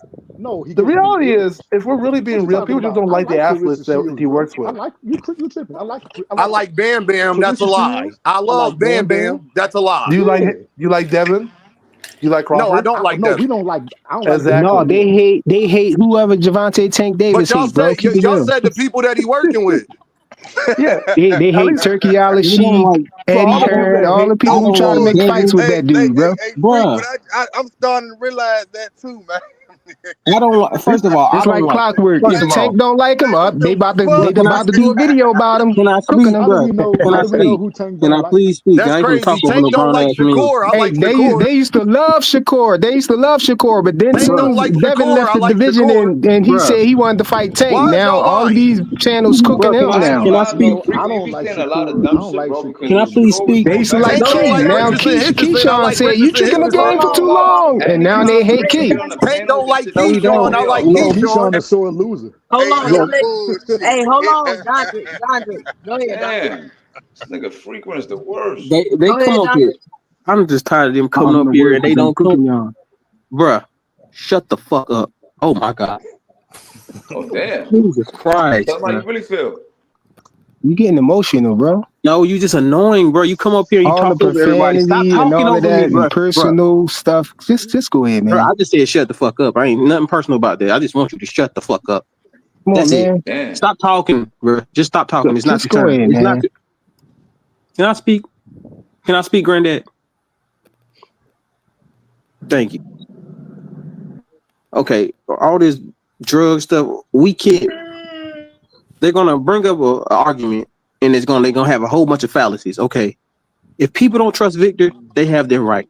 If you think you can trust Victor, you have your right. But don't act like people don't have a reason to not trust the guy.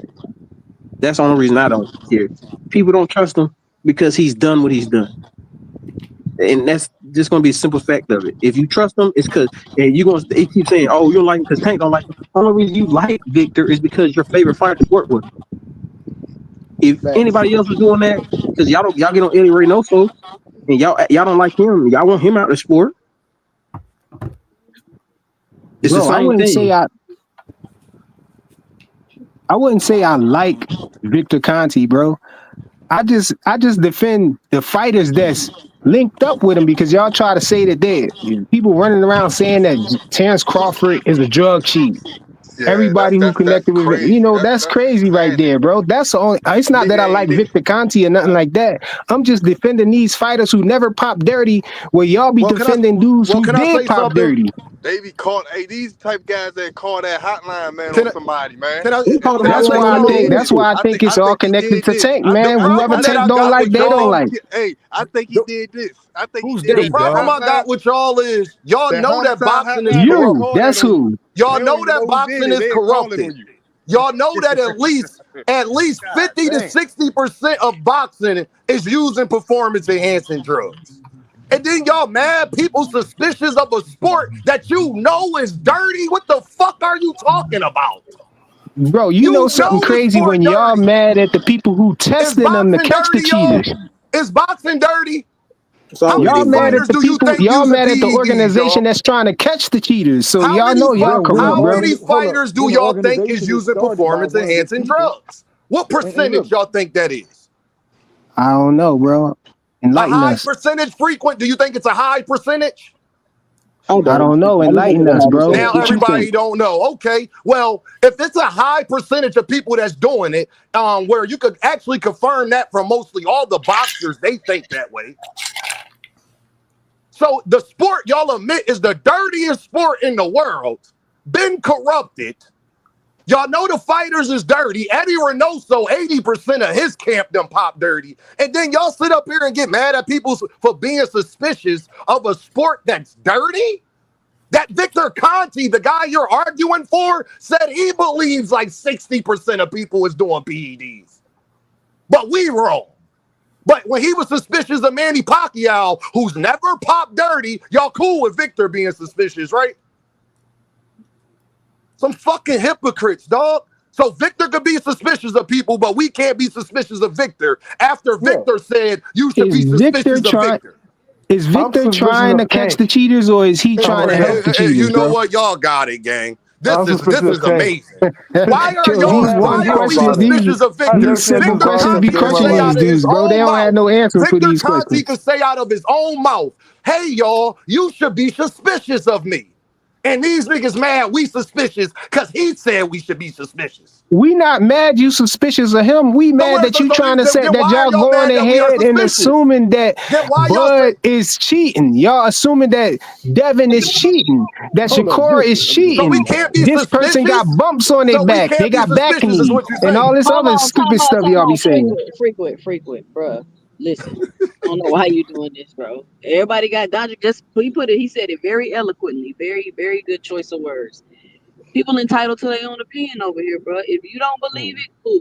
Keep Johnson bouncing. But there's a difference So between I can't have suspicion my and opinion too. accusation. That y'all crazy with I it. just said I it's can Who if dog, everybody bro? You had their putting opinion, you making that up goes for stuff. You both making up sides, not stuff, just But frequent. there's y'all a difference side, between bro. Hey, suspicion and frequent liar. You accusation, though. making up frequent. How you stuff. Some gonna people start be talking over me? accusing. Frequent. How Boxing you hacker, put a sock in it. frequent? Bruh, listen. That's not me talking. That's them Frequent. talking. You talking? Everybody just I start just talked saying because you can't Don know. Drickton was talking, and you still keep saying my name. Bro, you talking right now? Shut up. She trying to speak. It's like how y'all remember how y'all used to be in elementary class, and then the teacher be like, "Be quiet," and then somebody start talking, and then a student be like, "Be quiet," and then somebody else be like, "You be quiet," and then just go back and forth. Like that's the kind of atmosphere frequent you be creating up here. Like we in the elementary school classroom, everybody gotta raise their hand to talk, or else they gonna talk over each other. Let's just speak one at a time. I don't understand why we can't do that.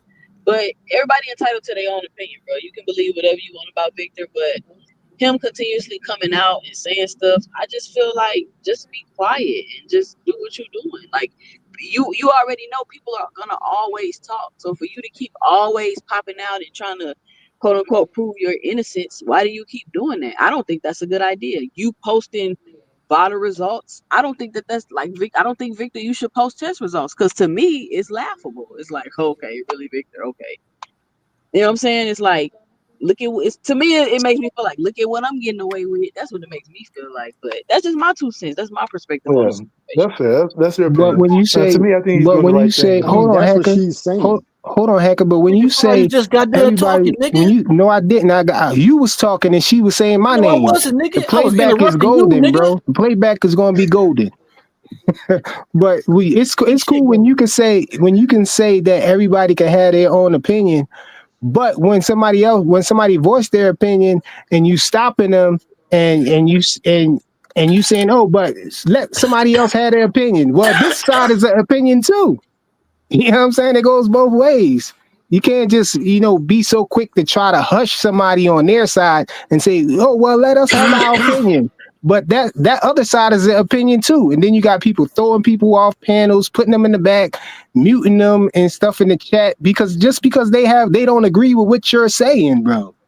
That's all it is, man. It's both sides. We don't believe what y'all saying. Oh, we are suspicious of Conti and this, that, and the third, and we're okay with that. Y'all had a right to be suspicious of Victor Conti, being that he went through what he went through. But at the same time, it don't give you the right to just flat out say that Bud is cheating. Oh, he using steroids. How he pack on? Because he packed on that much muscle. Who said And Devin that? Haney's cheating, and then say all snack fighters is cheating. So we can be suspicious of can't the tell man who people what runs to Snack say. and not be suspicious of the people who are taking Snack. You could be That doesn't make suspicious, but sense. to just flat out and say that they cheating, Who said that's going that? too far. He doing all this because Devin Haney trash. I mean, and listen, I All this get because they're trying to Devin protect the Haney fighter, bro. trash. We get that. But Bro, we ain't who talking said about who Devin said? Haney right now. We I talking am, about though. Victor That's what I'm Conti. doing. I'm here to shit Okay, on Devin Haney, and I'm not gonna stop. That's good. You can hate on that man all you want. Go ahead. I'm hating. We not Yeah, I talking about am, that nigga. though. Can I I say don't give a something damn. about Victor before I get off? Go ahead, Mr. Gray. Because what I was hearing is Victor took a plea. I don't know. I know some of us has been in court, been through federal systems and so forth. There's a reason why you take a plea. The reason ain't because you're not going to get convicted. The reason why is to shorten the time going to court. Victor had 42 counts. Now, 42 counts takes a long time. It takes a lot of money to go to court in.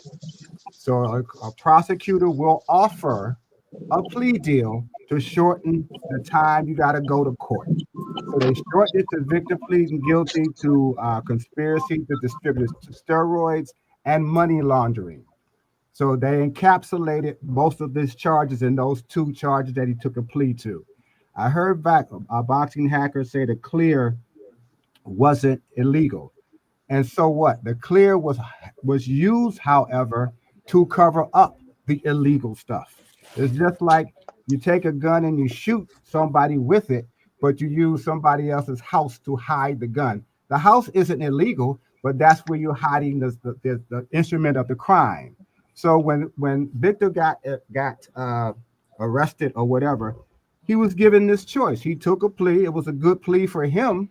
It doesn't mean that he's absolved of how the public will see him. which is what he's facing today, which most of the arguments is about, or the debate is about. The public sees him as a cheater.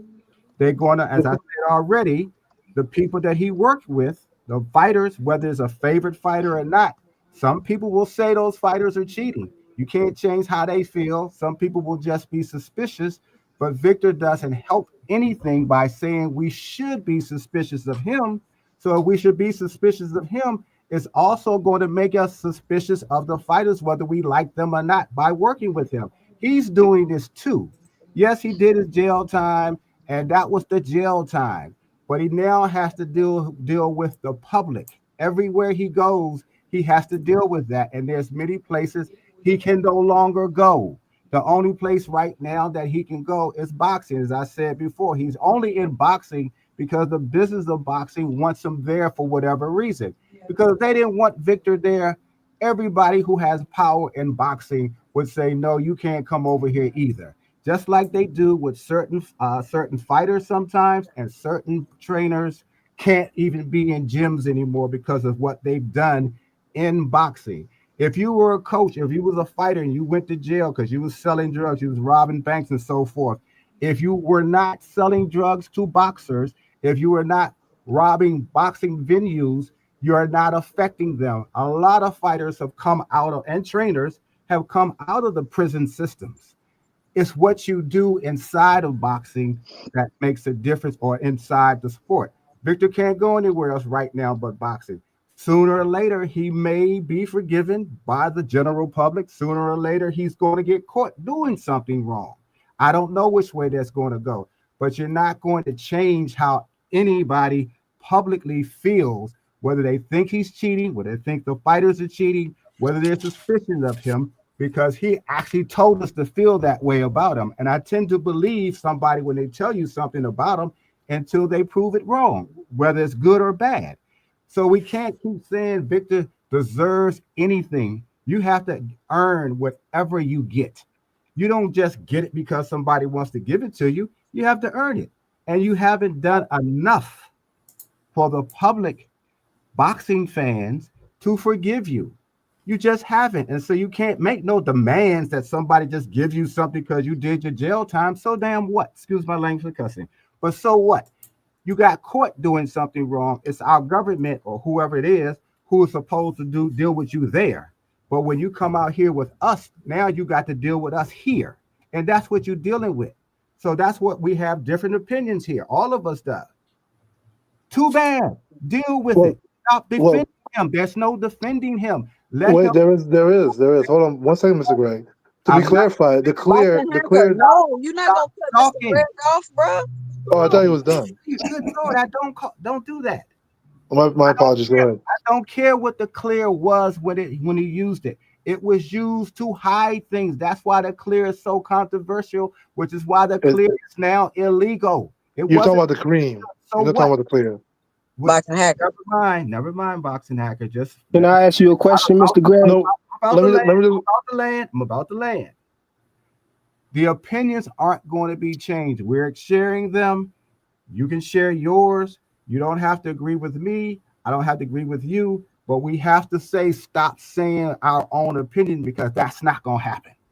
That's it. That's all I got. I'll land. Can I ask you a question, Mr. Gregg? Because I agree with all of that stuff you were saying.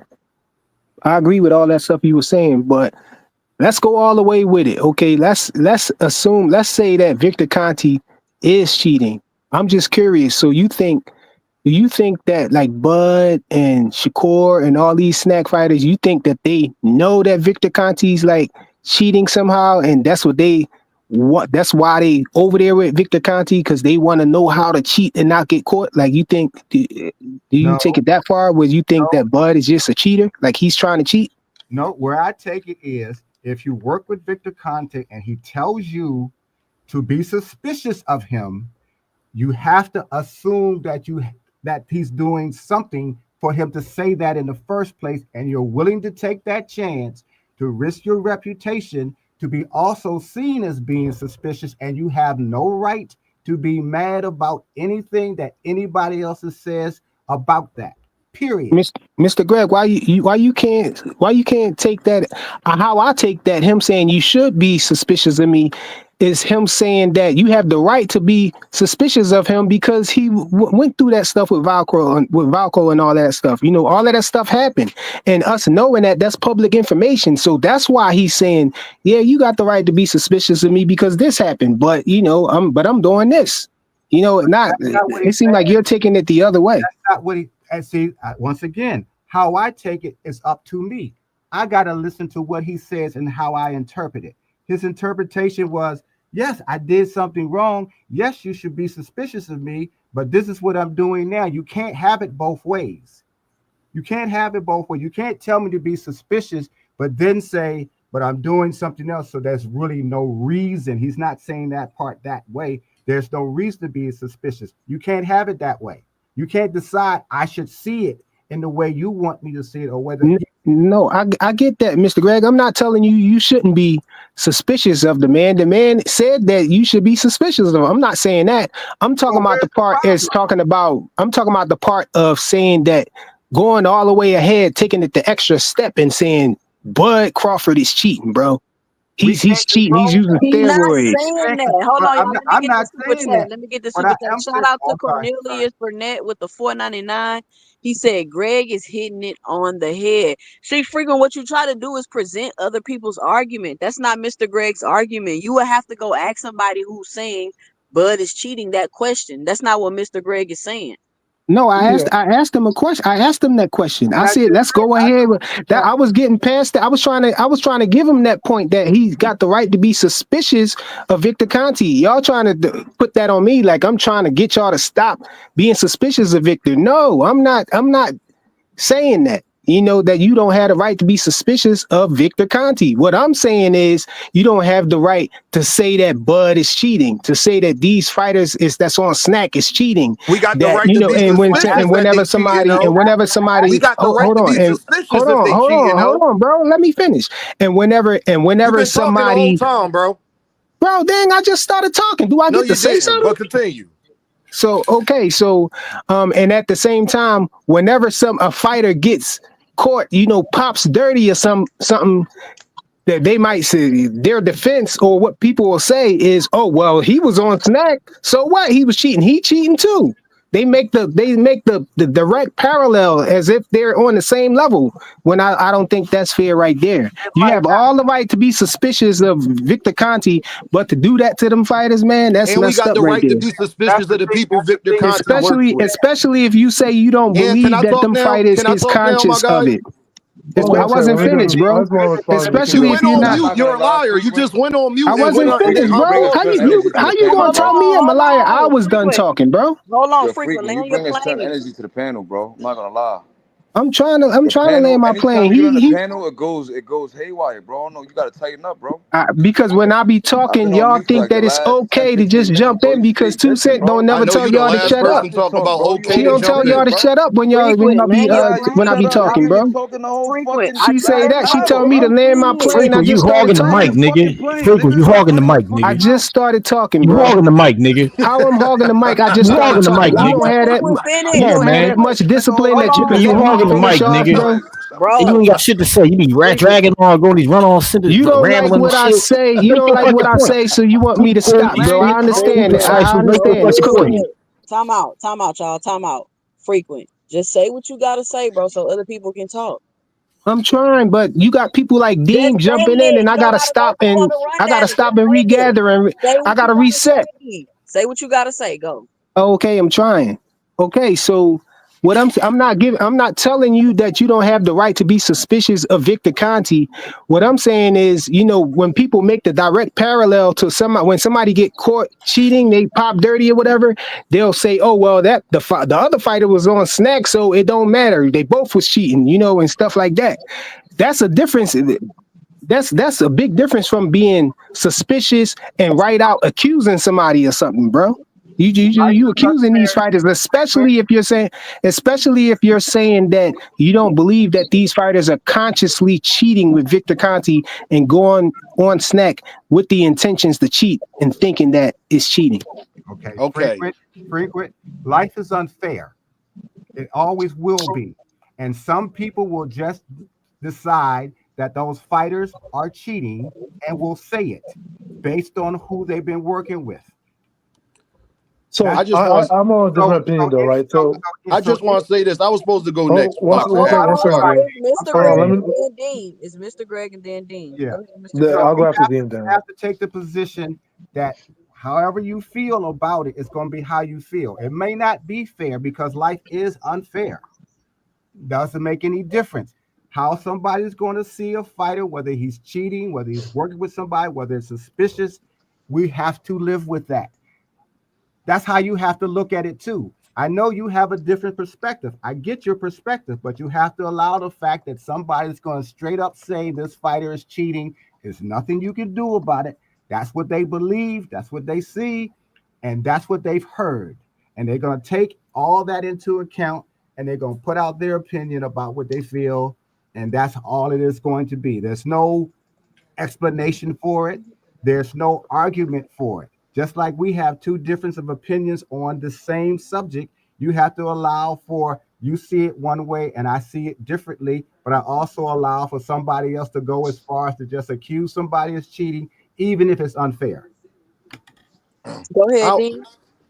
I want to say this for everybody to admit you got the right to be suspicious of Victor, but then try to act like you don't got the right to be suspicious of the people that Victor is working with is asinine to me. If I got a right to be suspicious of Victor, and then these fighters know that Victor was a known cheater. I'll be right back in a few minutes. Go ahead. And these fighters know that Victor was a known cheater. And none of them started their career with Victor. That's the other part. It'd be different if they started their career. Victor Conte didn't just come around.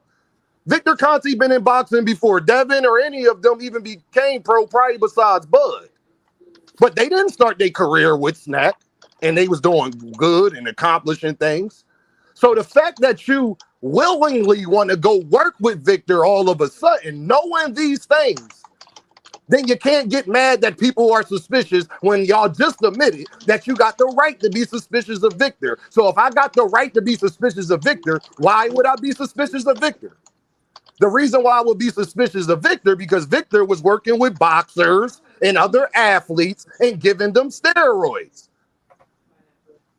And that, so then I can just sit up there and say I could be suspicious that he might be doing similar things, especially when former Snack fighters say the same thing. And then Victor tells me to be suspicious of that. So if I got the right to be suspicious of Victor, y'all needs to stop complaining about people being suspicious of the people that he worked with. But y'all have no problem when I make videos and I say, I love Jesse Bam Bam Rodriguez. I'm highly suspicious, though. He come in the ring at 130, 135. I like David Benavidez, but he's with Memo Heredia. I have a right to be suspicious of David Benavidez. David Benavidez is suspicious of Canelo Alvarez, who's working with a known cheater. You see how that works? Y'all don't complain about nobody being suspicious of Canelo, but y'all talk about us when it's somebody you don't like. It's funny how that works, though. So hold on, Eddie Reynoso whole camp. I'll let you go back there. I just want to say this. 80% of his camp could pop dirty. I'm wrong for being suspicious of Eddie Reynoso. I don't hear nobody complain that we suspicious of Eddie Reynoso. Has he been charged with anything? Go ahead, Boxing Erica. So my take on this is anybody can be suspicious of anything. That's fair. You know what I'm saying? If you want, you can be suspicious of people who aren't on Snack. You can say Better Beef might be juicing. You can say Tank might be juicing and knocking everybody out. You can be suspicious of whoever you want to. My only problem is when it turns into accusation and then it's founded on bad things aren't even true. You know, somebody will make these statements. Like, oh, he created the clear. He didn't create the clear. He's a chemist. He's not even a chemist. You know, oh, he was charged with distributing steroids. He was not charged. Oh, he was called PEDs in boxing. No, he wasn't. So there's so many things that people are using. Like statement. It's not like that people are opposing things as their opinion. They're making statements that aren't even true to sort of like defame like the people that he works with. You know. Like there's so many times I hear things that are not even remotely true, but people will state as a fact. When you start stating as a fact, that's when I'm like, hold up, if you're gonna stay upset, let's bring out the true facts there. You Okay, know, when it dude, comes he got to caught cheating. He got caught cheating. Okay. yeah, Stop yeah, with the yeah, bullshit. He got caught cheating. no. Okay. See, no, but like And I said, and when it now comes to he's staying working. And now facts, he's working with people. And yes, some of us he's working with think people. that they He may never be got caught cheating. cheating in We're not boxing. calling him Let's cheating. stop that. So what? It's He my got turn to caught talk. cheating. Yes, wait, it's my turn to talk. He never got caught cheating He in got boxing. caught cheating, bro. And when people make these weird statements, Like you're making. He never got cheated. He never got caught cheating, period. It was a whistleblower inside investigation scandal that Okay, brought that's them down. right, And plus, right. never- no He cap, never he's caught not a with the boxer. bullshit. He's not going to pop dirty. He can't get caught cheating. He's not the boxer. He's not taking VADA testing. So the Why boxers is will bo- get caught cheating, not Victor Conti. Victor why is Conti got boxing caught because allowed other people was Reynoso? snitching on him. I got a question. Why is boxing allowing Reynoso to be in the sport since his whole camp is always cheating? That's what I'm saying. We don't Because know Victor why. Conti's allowed to be. We don't know why Okay, these guys are so allowed to shit, stay. business as usual. What the fuck we complaining for? No, I know, bro. That's not what we're saying. What I'm saying is I got the same energy for Facts. those guys too. I don't think Canelo is this clean fighter guy. I don't think David. I love David Benavidez, one of my favorite fighters. But I'm highly suspicious of David Benavidez as well. He got a gas tank like no other, and he built like Tyson Fury. I'm just saying, my guys. And he working with memos. You should be Notorious. suspicious of He everybody. working with Victor Conti's arch rival, the other steroid master. This Memo. the thing, though, yo. You gotta Ain't have doing good really very fucking comprehension name. of words and what they mean, and have a good choice of words that you use and stuff like that. Because I'm a person that's actually listening to the words that you're saying. When you say suspicious, yes, it is okay for you to be suspicious of things. Suspicious don't mean going all the way ahead and condemning the person.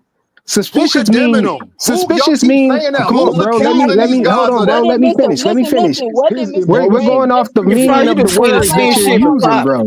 Let me talk. Fifth What time you did done said the Mr. same Greg shit. just tell you? What did Mr. Greg just tell you, bro?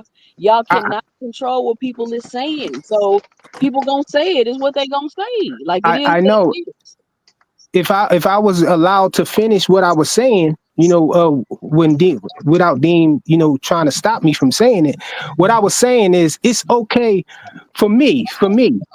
Let me make that point. For me, it's okay for you to be suspicious, and for majority of the people, okay, it's okay for you to be suspicious. That's saying, oh, this person might be. When you say suspicious, that means might. Oh, It's a doubt there still. It's not 100% knowledge. So it's a belief. It's okay for you to have. You could believe whatever you want to believe. So you can believe that he's cheating and be suspicious and think he might be. But when you go ahead and say he is cheating, it's past suspicion at that point, is what I'm Who's saying saying. that, Frequent? And to say that what Why do Greg you said, keep I love saying this what Greg over said. and over? Frequent, why do you I'm keep trying to saying that? land. Who's Please let saying me that? land. Clear the runway. I'm trying to land, bro. When I heard what Greg was saying, he was saying it was beautiful what he was saying, because it points out everything. It puts everything in perspective. It's okay for you to be suspicious and everything. Can't nobody control that.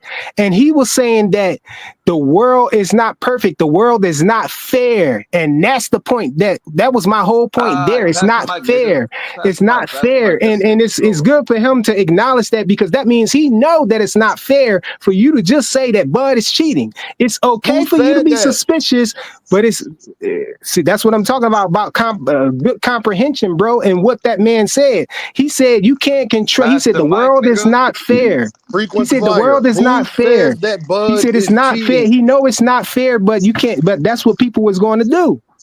It's okay. not Who are fair. these Is the people? point, Alright, bro? Say pass it's the not mic. fair. You said Who all said that it? to say it's not fair. I Mr. want to know who Greg said Frequent it. talking So about. don't say I said it. Mr. Greg said it. Who Okay. you talking about, Frequent?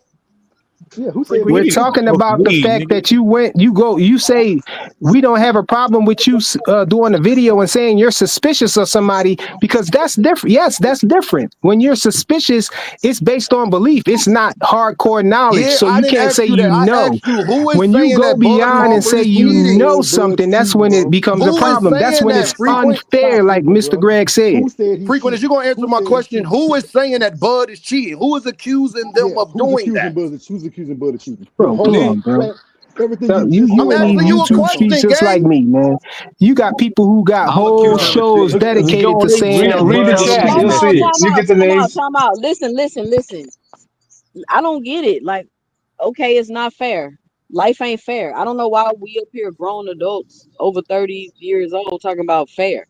My mama always told me growing up, life ain't fair. From a little kid, I tell my kids that all the time. You can ask my daughter. She always talking about something fair. Life ain't fair. Life ain't fair, y'all. That's just the reality of the situation. So, is it fair? If people feel it's fair, maybe it may not be fair, but it's not fair. And then what? Like, it's just not fair. It is what it is. But You decide. two cents, they accuse people all the time of doing this and doing that in boxing and don't have no proof. They doing it to Jerron Ennis right now. No. Speaking of fair, though, I don't think it's fair that people are putting out that Tank officially retired when he Thank you. hasn't even said that he's retired. Like, just to switch gears here, I just went on like Twitter for a second. I scrolled through the YouTube streets and I'm seeing, oh, Tank has officially retired. Tank retired. And I'm like, why won't y'all just let the man announce it before you announce it? Like, he hasn't even said anything. So let him say he's retired. Why do you have to announce his retirement before he do? I don't understand why is it like, I don't understand the They obsession with trolling him. Tank retiring. Like, I don't get it. The They trolling man, Now Tank. That's why. They just trying to get views. They trying to get now we engagement. on the same page. I don't agree with that. That's not fair. We should have a problem with stuff like that. If somebody say Tank is retired and we didn't hear it from that man, yeah, it's not fair. And I'm going to Nah, argue y'all against that. crazy. I don't pick and choose. It's the same. So you're being emotional. I'm not being emotional. I'm defending something that needs to be defended, No, bro. Tank is going through a you're situation defending right now, so someone's he ain't opinion. gonna come out and just say nothing because he need his fans to say, yo, that's bogus right there. Okay, That but do man you ain't hear tell us us? that he But do you retiring. hear us? But do you hear us going on hour-long rants about it? Going to other people's channels, giving hour-long rants about it, or going to 2 or 3 different day binges? Dude, we give our opinion and we leave it there. No, y'all We y'all ain't understand. We y'all ain't understand, but we showing up get it, for it. I don't bro. know why y'all ain't showing up for it. What you mean? We believe Is it things when Tank I'm say talking it. about what you said. You We said believe things y'all when don't get Tank say engaged them. in it, right? If Tank say it, we take it. But if Tank don't say it, we're like, okay, you're talking. shout But out two to cents just Sin go ahead. Ironheart with the $10 in the super chat. He says, I know them bitch ass ninjas is cheap. Shout out to Sin Now, Ironheart you got with the something to say? $10 Talk to Sin in Ironheart. the Sin Ironheart super just said he chat. know it. All I know is ain't enough snack and Victor Conti in the world that's gonna save Devin Haney from this ass whooping come November. That's all I care about. Now, End that's of what this I'm shit. talking We about. putting the end dog. That's what I'm When talking does about. Trigger snack? When flyer, does nigga. snack Be ever excited ever about that benefit fight. Haney? Putting the end of y'all niggas in November, dog. It's done for, nigga. Closed When casket, does snack? nigga. But when Ain't gonna does be no snack ain't ever? gonna be no wake, ain't gonna be no viewing of the body, nigga. Closed casket, nigga. It's the Hey, rap, nigga. let me ask That's y'all what a we need to question. be talking about. That's what I like. Boxing NHA, talk. what you got for the show, NHA? But let me ask y'all a question, though, a serious question. I'm going to let y'all think about it while NHA get his 2 cents off. Let's say Tank retires. What impact do y'all think that will have on boxing? And not just boxing as a whole. What about American boxing? What impact does Tank Davis retiring have on boxing? But NHA, what's your 2 cents? What you got for the show? I'm chilling, man. I mean, Tank retires tomorrow. Boxing will be motherfucking okay. Boxing, shit. It ain't like Tank been the biggest fucking star since sliced bread or something. Shit. When Mayweather left, boxing thrived. When Canelo leaves, boxing will thrive. When De La Hoya left, boxing thrived. I mean, shit. I hope he don't retire because there's too much smoke on the table. That motherfucker, if he True. retires, shit, that's just he's just content with his shitty ass goddamn, career. Made tons of money, but left too much on the fucking goddamn table.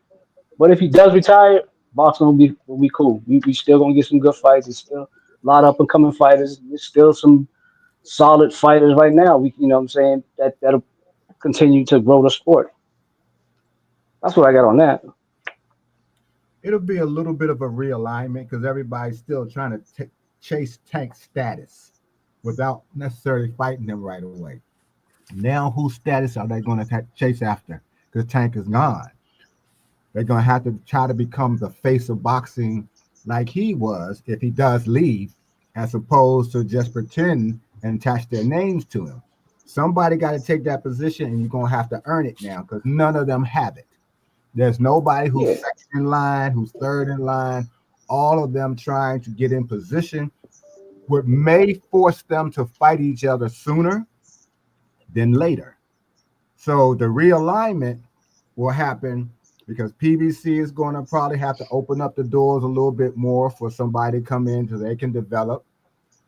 Golden Boy is going to have to find some people. If they don't, everybody will have to find someone to get that superstardom spot.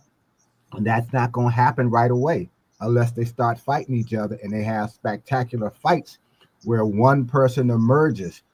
They may even do a tournament. I thought they should do a tournament for 154. That's what I'm thinking now. But we don't know if that's ever going to happen because of so many different promoters involved. But there certainly will be activity, and some business will get drum up faster. Some business will just keep on going the same way. But either way, if Tank goes, it's a loss. It's a loss right now. I hope, and I'm glad that you looked that up and saw that it was just rumors. And yeah, it's wrong for people to put out rumors, but they've done it all the time. Now you got the internet that makes it seems more credible until you have to expose that as being a sham or a lie. So I hope that this doesn't become true at any point in the next, at least the next 2 years. I hope some fights can take place.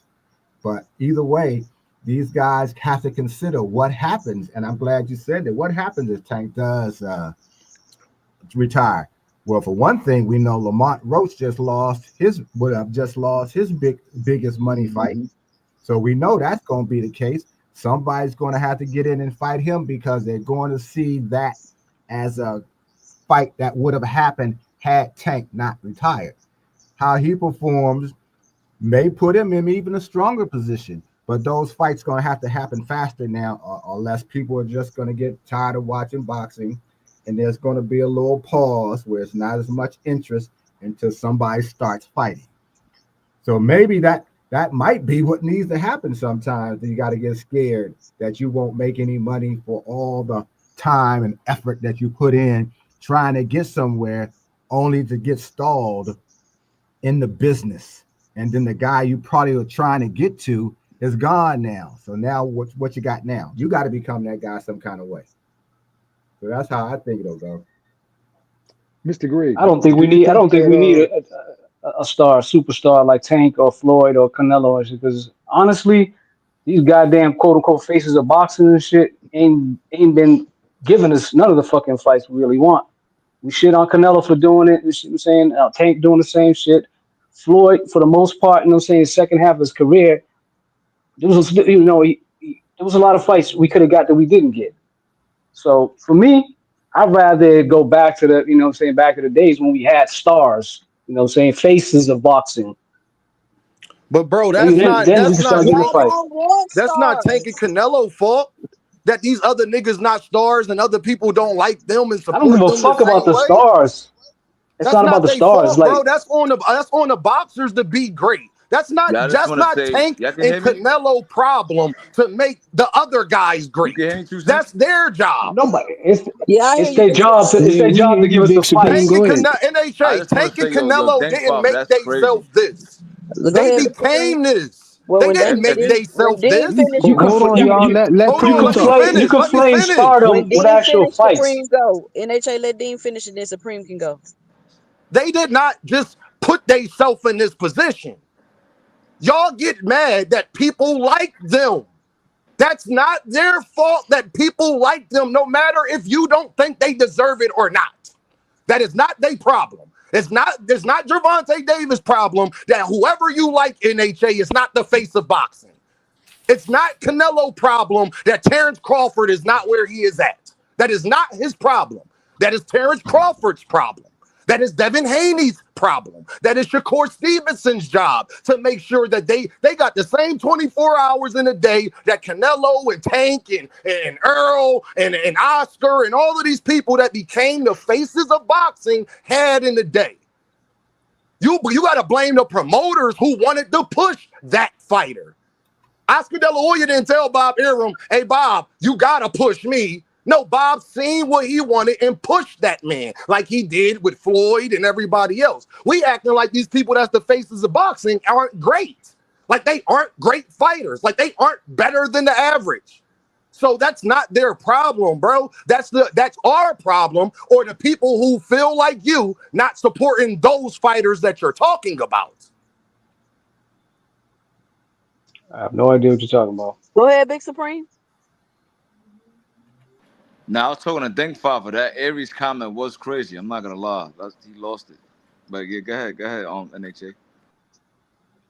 Nah, I'm saying, I mean, I'm not even talking about the stardom or I'm not mad at Tank. I'm not mad at Canelo. Yeah, they worked their ass off to put themselves in position.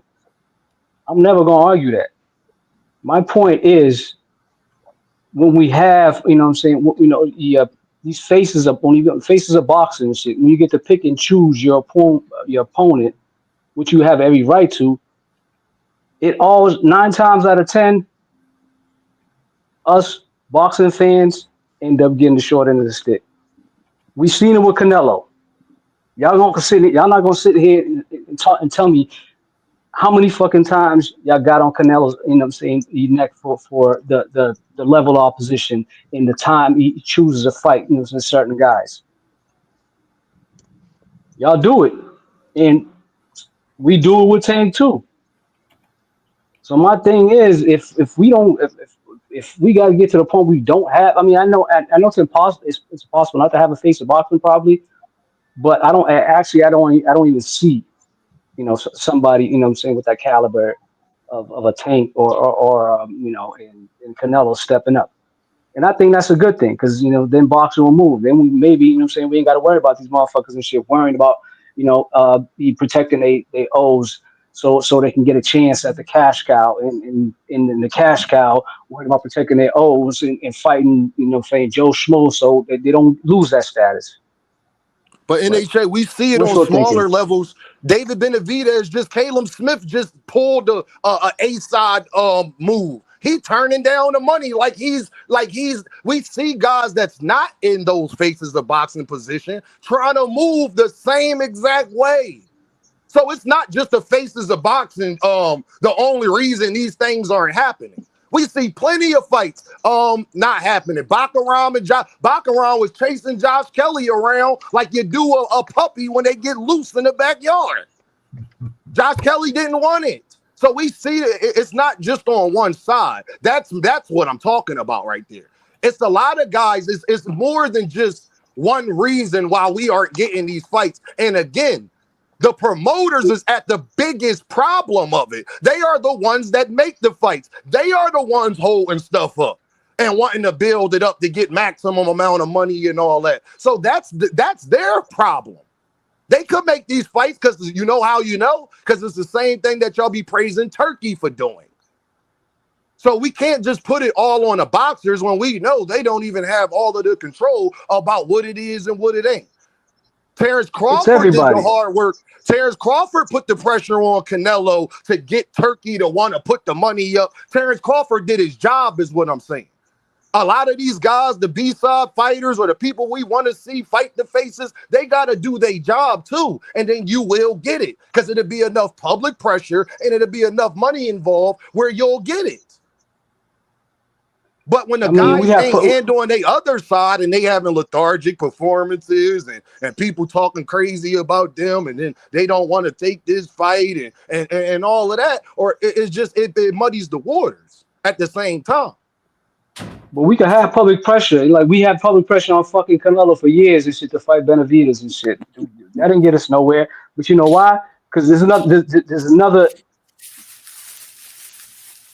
group, you know what I'm saying, you got to put into it, the fans. Mm-hmm. It's the fighters and the fans. NHA, you broke up, bro, a little bit. Man, I want to tackle that question. I'm saying it's the fighters. It's the fighters.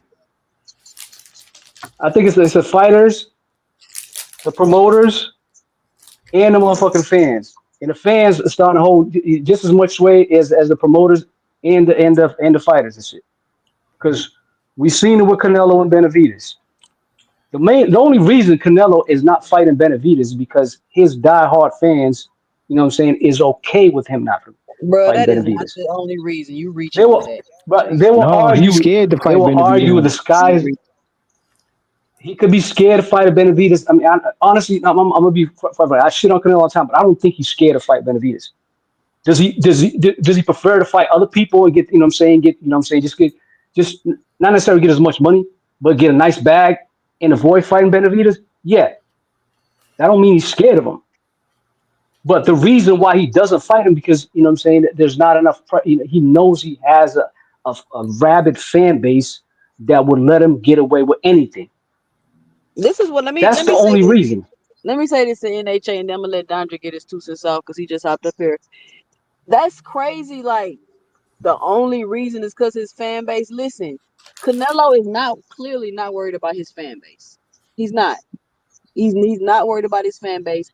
I think y'all put too much on these people fan bases, as if us collectively can tell these fighters what to do. And like I've always said, I'm for fighters doing good business. So if they not focusing on doing good business, then they're the ones that's not doing what they need to be doing. I mean, of course, you want to please the fans, you want to give the fans what they want to see, but it's a lot of people crying and continuously harassing the fighter, for lack of a better word, because they're not giving them one fight they want to see. I want to see Canelo fight Benavidez, so since he's not fighting Benavidez, it's like screw everything that he ever did. It's like it gets that way because these fighters don't be doing what y'all want them to do. And so y'all just start, I don't know, criticizing and criticizing every single thing they do. It's just like how Boots not fighting Ortiz. If Boots ain't fighting Ortiz next, we're gonna criticize. We're gonna criticize till he fight Ortiz. Then when he beat Ortiz, we're gonna move the goalposts and we're gonna criticize. And y'all pick and choose which fighters y'all want to do that to. But as far as fan bases, like quote unquote, letting fighters get away with things, I think that is contracts, is business, it's a lot of things that's in between a fighter and the fan base as far as them making a decision. Dondre, what you got for the show? 2 cents. Can I respond to NHA first and Hold on, respond to what you said? Dondre, what you got for the show? Dondre, you there? Go ahead, Frequent. Yeah, Canelo responded to a question about him fighting Benavidez. He literally said that if you want him to fight Benavidez, then you're not a true Canelo fan because you shouldn't want to see him get hurt. If that's not him showing that he's scared of to fight Benavidez, he never said that, bro. he did say that, Yeah, bro. Not in those it. exact words, but that's what he said. He said you wouldn't. He said if you're a true fan of Canelo, you wouldn't want to see me get hurt. Who said He's a that? liar. Bro? He never Canelo said that. Yeah, I never heard this shit. Yo, nobody on this panel heard Canelo say that? This guy, Wait. this guy, this bullshit. Hold on. Let me ask for. Listen, I'm not saying he not said it. I'm just saying I haven't heard it. Let me clarify. So you're saying that Canelo said, if you're a true fan of me, you don't want to see me fight Benavidez because you wouldn't want to see me get hurt. Is that what you're saying, Canelo? Not in those exact words. They asked him about the pressure that the fans is putting on him to fight David Benavidez. And his response was, if you're a true fan of Canelo, then you wouldn't want to see him get hurt. That's what he said. I'm gonna come back with this. He said since y'all acting like y'all ain't hear it. Please, guys, stop this. He's done nothing. Sure, he didn't say you wouldn't want to see me hurt another Mexican. I never heard him He say said that, that. but I've heard he said that. I don't know. You can post a link of him saying that. I didn't make this up. Y'all act like I'm making this up, bro. Post a link of him saying that, there. No, even Dinks ain't hear that shit. Ain't nobody heard that shit. Somebody else on the panel did hear that he said that. Somebody on the panel just said they heard he said that, bro. I said Jay Henderson said it. I heard. Yo, Fly, you at that age where you be getting fooled by the Facebook AI fix? Bro, somebody on the panel just said they heard he said that, bro. Man, post the link of what he said. I don't believe everybody would be Dante Constellation. Everybody would made a Canelo. video say that about that shit, dog. Jay, what you say, Jay? No, I said I heard that he said that. I was listening to I want to say this was back in when I was still listening to Blue Blood. I don't listen to him anymore, but this is back when I think I was listening to Blue Blood. And I think I heard Blue say that, but I did not hear Canelo actually say that. He was going through one of his rants about something. That's what you heard And that from Blue Blood. that's where I heard it. I Yeah, ain't got no problem with saying that. That's where I heard it. I'm back to No, sense. Go ahead, Dondrick, what you got? I think with this, the face of the sport thing, every sport has to have a face. Just like WNBA has a big boost and increase with Caitlin Clark and Angel Reese coming. Then when LeBron came back, basketball jumped up a lot. Then you got football. You always have stars there. You have to have stars in sports. People don't understand that. Like your sport doesn't grow because you got a whole bunch of good fighters or good players. You have to have great players who fans want to go see and fans gravitate to. So everybody keeps saying there will never be a face of boxing. They're always going to make a face of boxing. Whoever gets the most clicks and brings the most people and put butts in seats and sells the most, that's the face. Whether you like them or not, it's going to be like that. And we don't get on these promotional companies like we should, because most 80% of the time, that's who's stopping the fights. Because either they don't want to put the money behind it, or they're not promoting their fighters the right way, because Top Rank is the worst when it comes to promoting their fighters, because they don't make them do interviews. They don't make them get on social media and talk. They barely do anything. So they're one of the worst, but they're good at building the fighter. So it's like that. And then Matchroom, they just got here. So it's a lot, but we have to have a face of the sport. Whether you like it or not, we're going to have it. These people just mad because they get the face of the sport is somebody they like to hate on. They like to hate on the face. That's why they big up garbage fighters like Devin Haney. It's to make them seem like they're more important than what they are. It's so they can try to rain on the parade of the face of boxing because that's the person that's the face. So they want to go against that. This is always gonna be the case. You hating that 2 Cents put on the panel. She asked us all, how we feel about Devontae Tank Davis if he retired, like what would happen to boxing. I think that if he retired right now, you're gonna have a whole bunch of Saudi people, salty about him retiring, but for 2 different reasons though. You're gonna have a bunch of people salty about the fact that we never got to see him fight Shakur or some of the other top guys that was in his division with him. Even people who still chasing that fight with him and Devin, saying he should fight Devin still or whatever. But I think that's in real life. I think that's water under the bridge now. But still Shakur and him is still in that division. You got other people in that division that I feel like he needed to run that fade with. And so if he leaves, it's going to be a lot. So if he leaves, it's going to be, bro, I'm talking, bro. Don't care enough about Shakur to want to see him. Be quiet, bro. Be quiet, man. No, I'm not. You got a lot. Let him finish. Hold on, no cap. Let frequent finish. Go ahead, frequent. You got a lot of people who gonna be mad because of that reason, because they ain't get to see the fights that they want to see Tank fight. It's not necessarily people hating on Tank. People like to see Tank fight, and people want to see if he can beat these other people. So you're going to have a bunch of people salty about not seeing them fight those people, but then you're going to have the other people like No Cap and these people who know what favorite candy he like and stuff like that, who's going to be salty that he left because they ain't going nowhere else. They don't like nobody else in boxing. They don't like no other fights. They just want to watch him. Boxing, they just know his favorite color and what candy he like, and they want to see his braids. They want to see his braids and his tattoos and all of that stuff, bro. Fanboy, y'all ain't boxing for the wrong reasons, bro. You're talking about Tank, nigga. That's a nigga that's Tank retired. don't even agree with some of the stuff that y'all was saying. The only nigga on here that been talking about Tank, you bitch ass nigga. You just was mentioning Tank. You on Tank nuts, nigga. Look, you are emotional because you think somebody saying. You are emotional because you think somebody said something bad about Tank. What I say bad about Tank, bro? You the one bringing him up. Ain't nobody been talking about this. I ain't saying nothing bad about him. You just talked about Tank, bro. So I don't get to say you don't want Tank name in nobody's mouth but yours. No, I don't want you. I want you to shut the fuck up because you've been talking too much.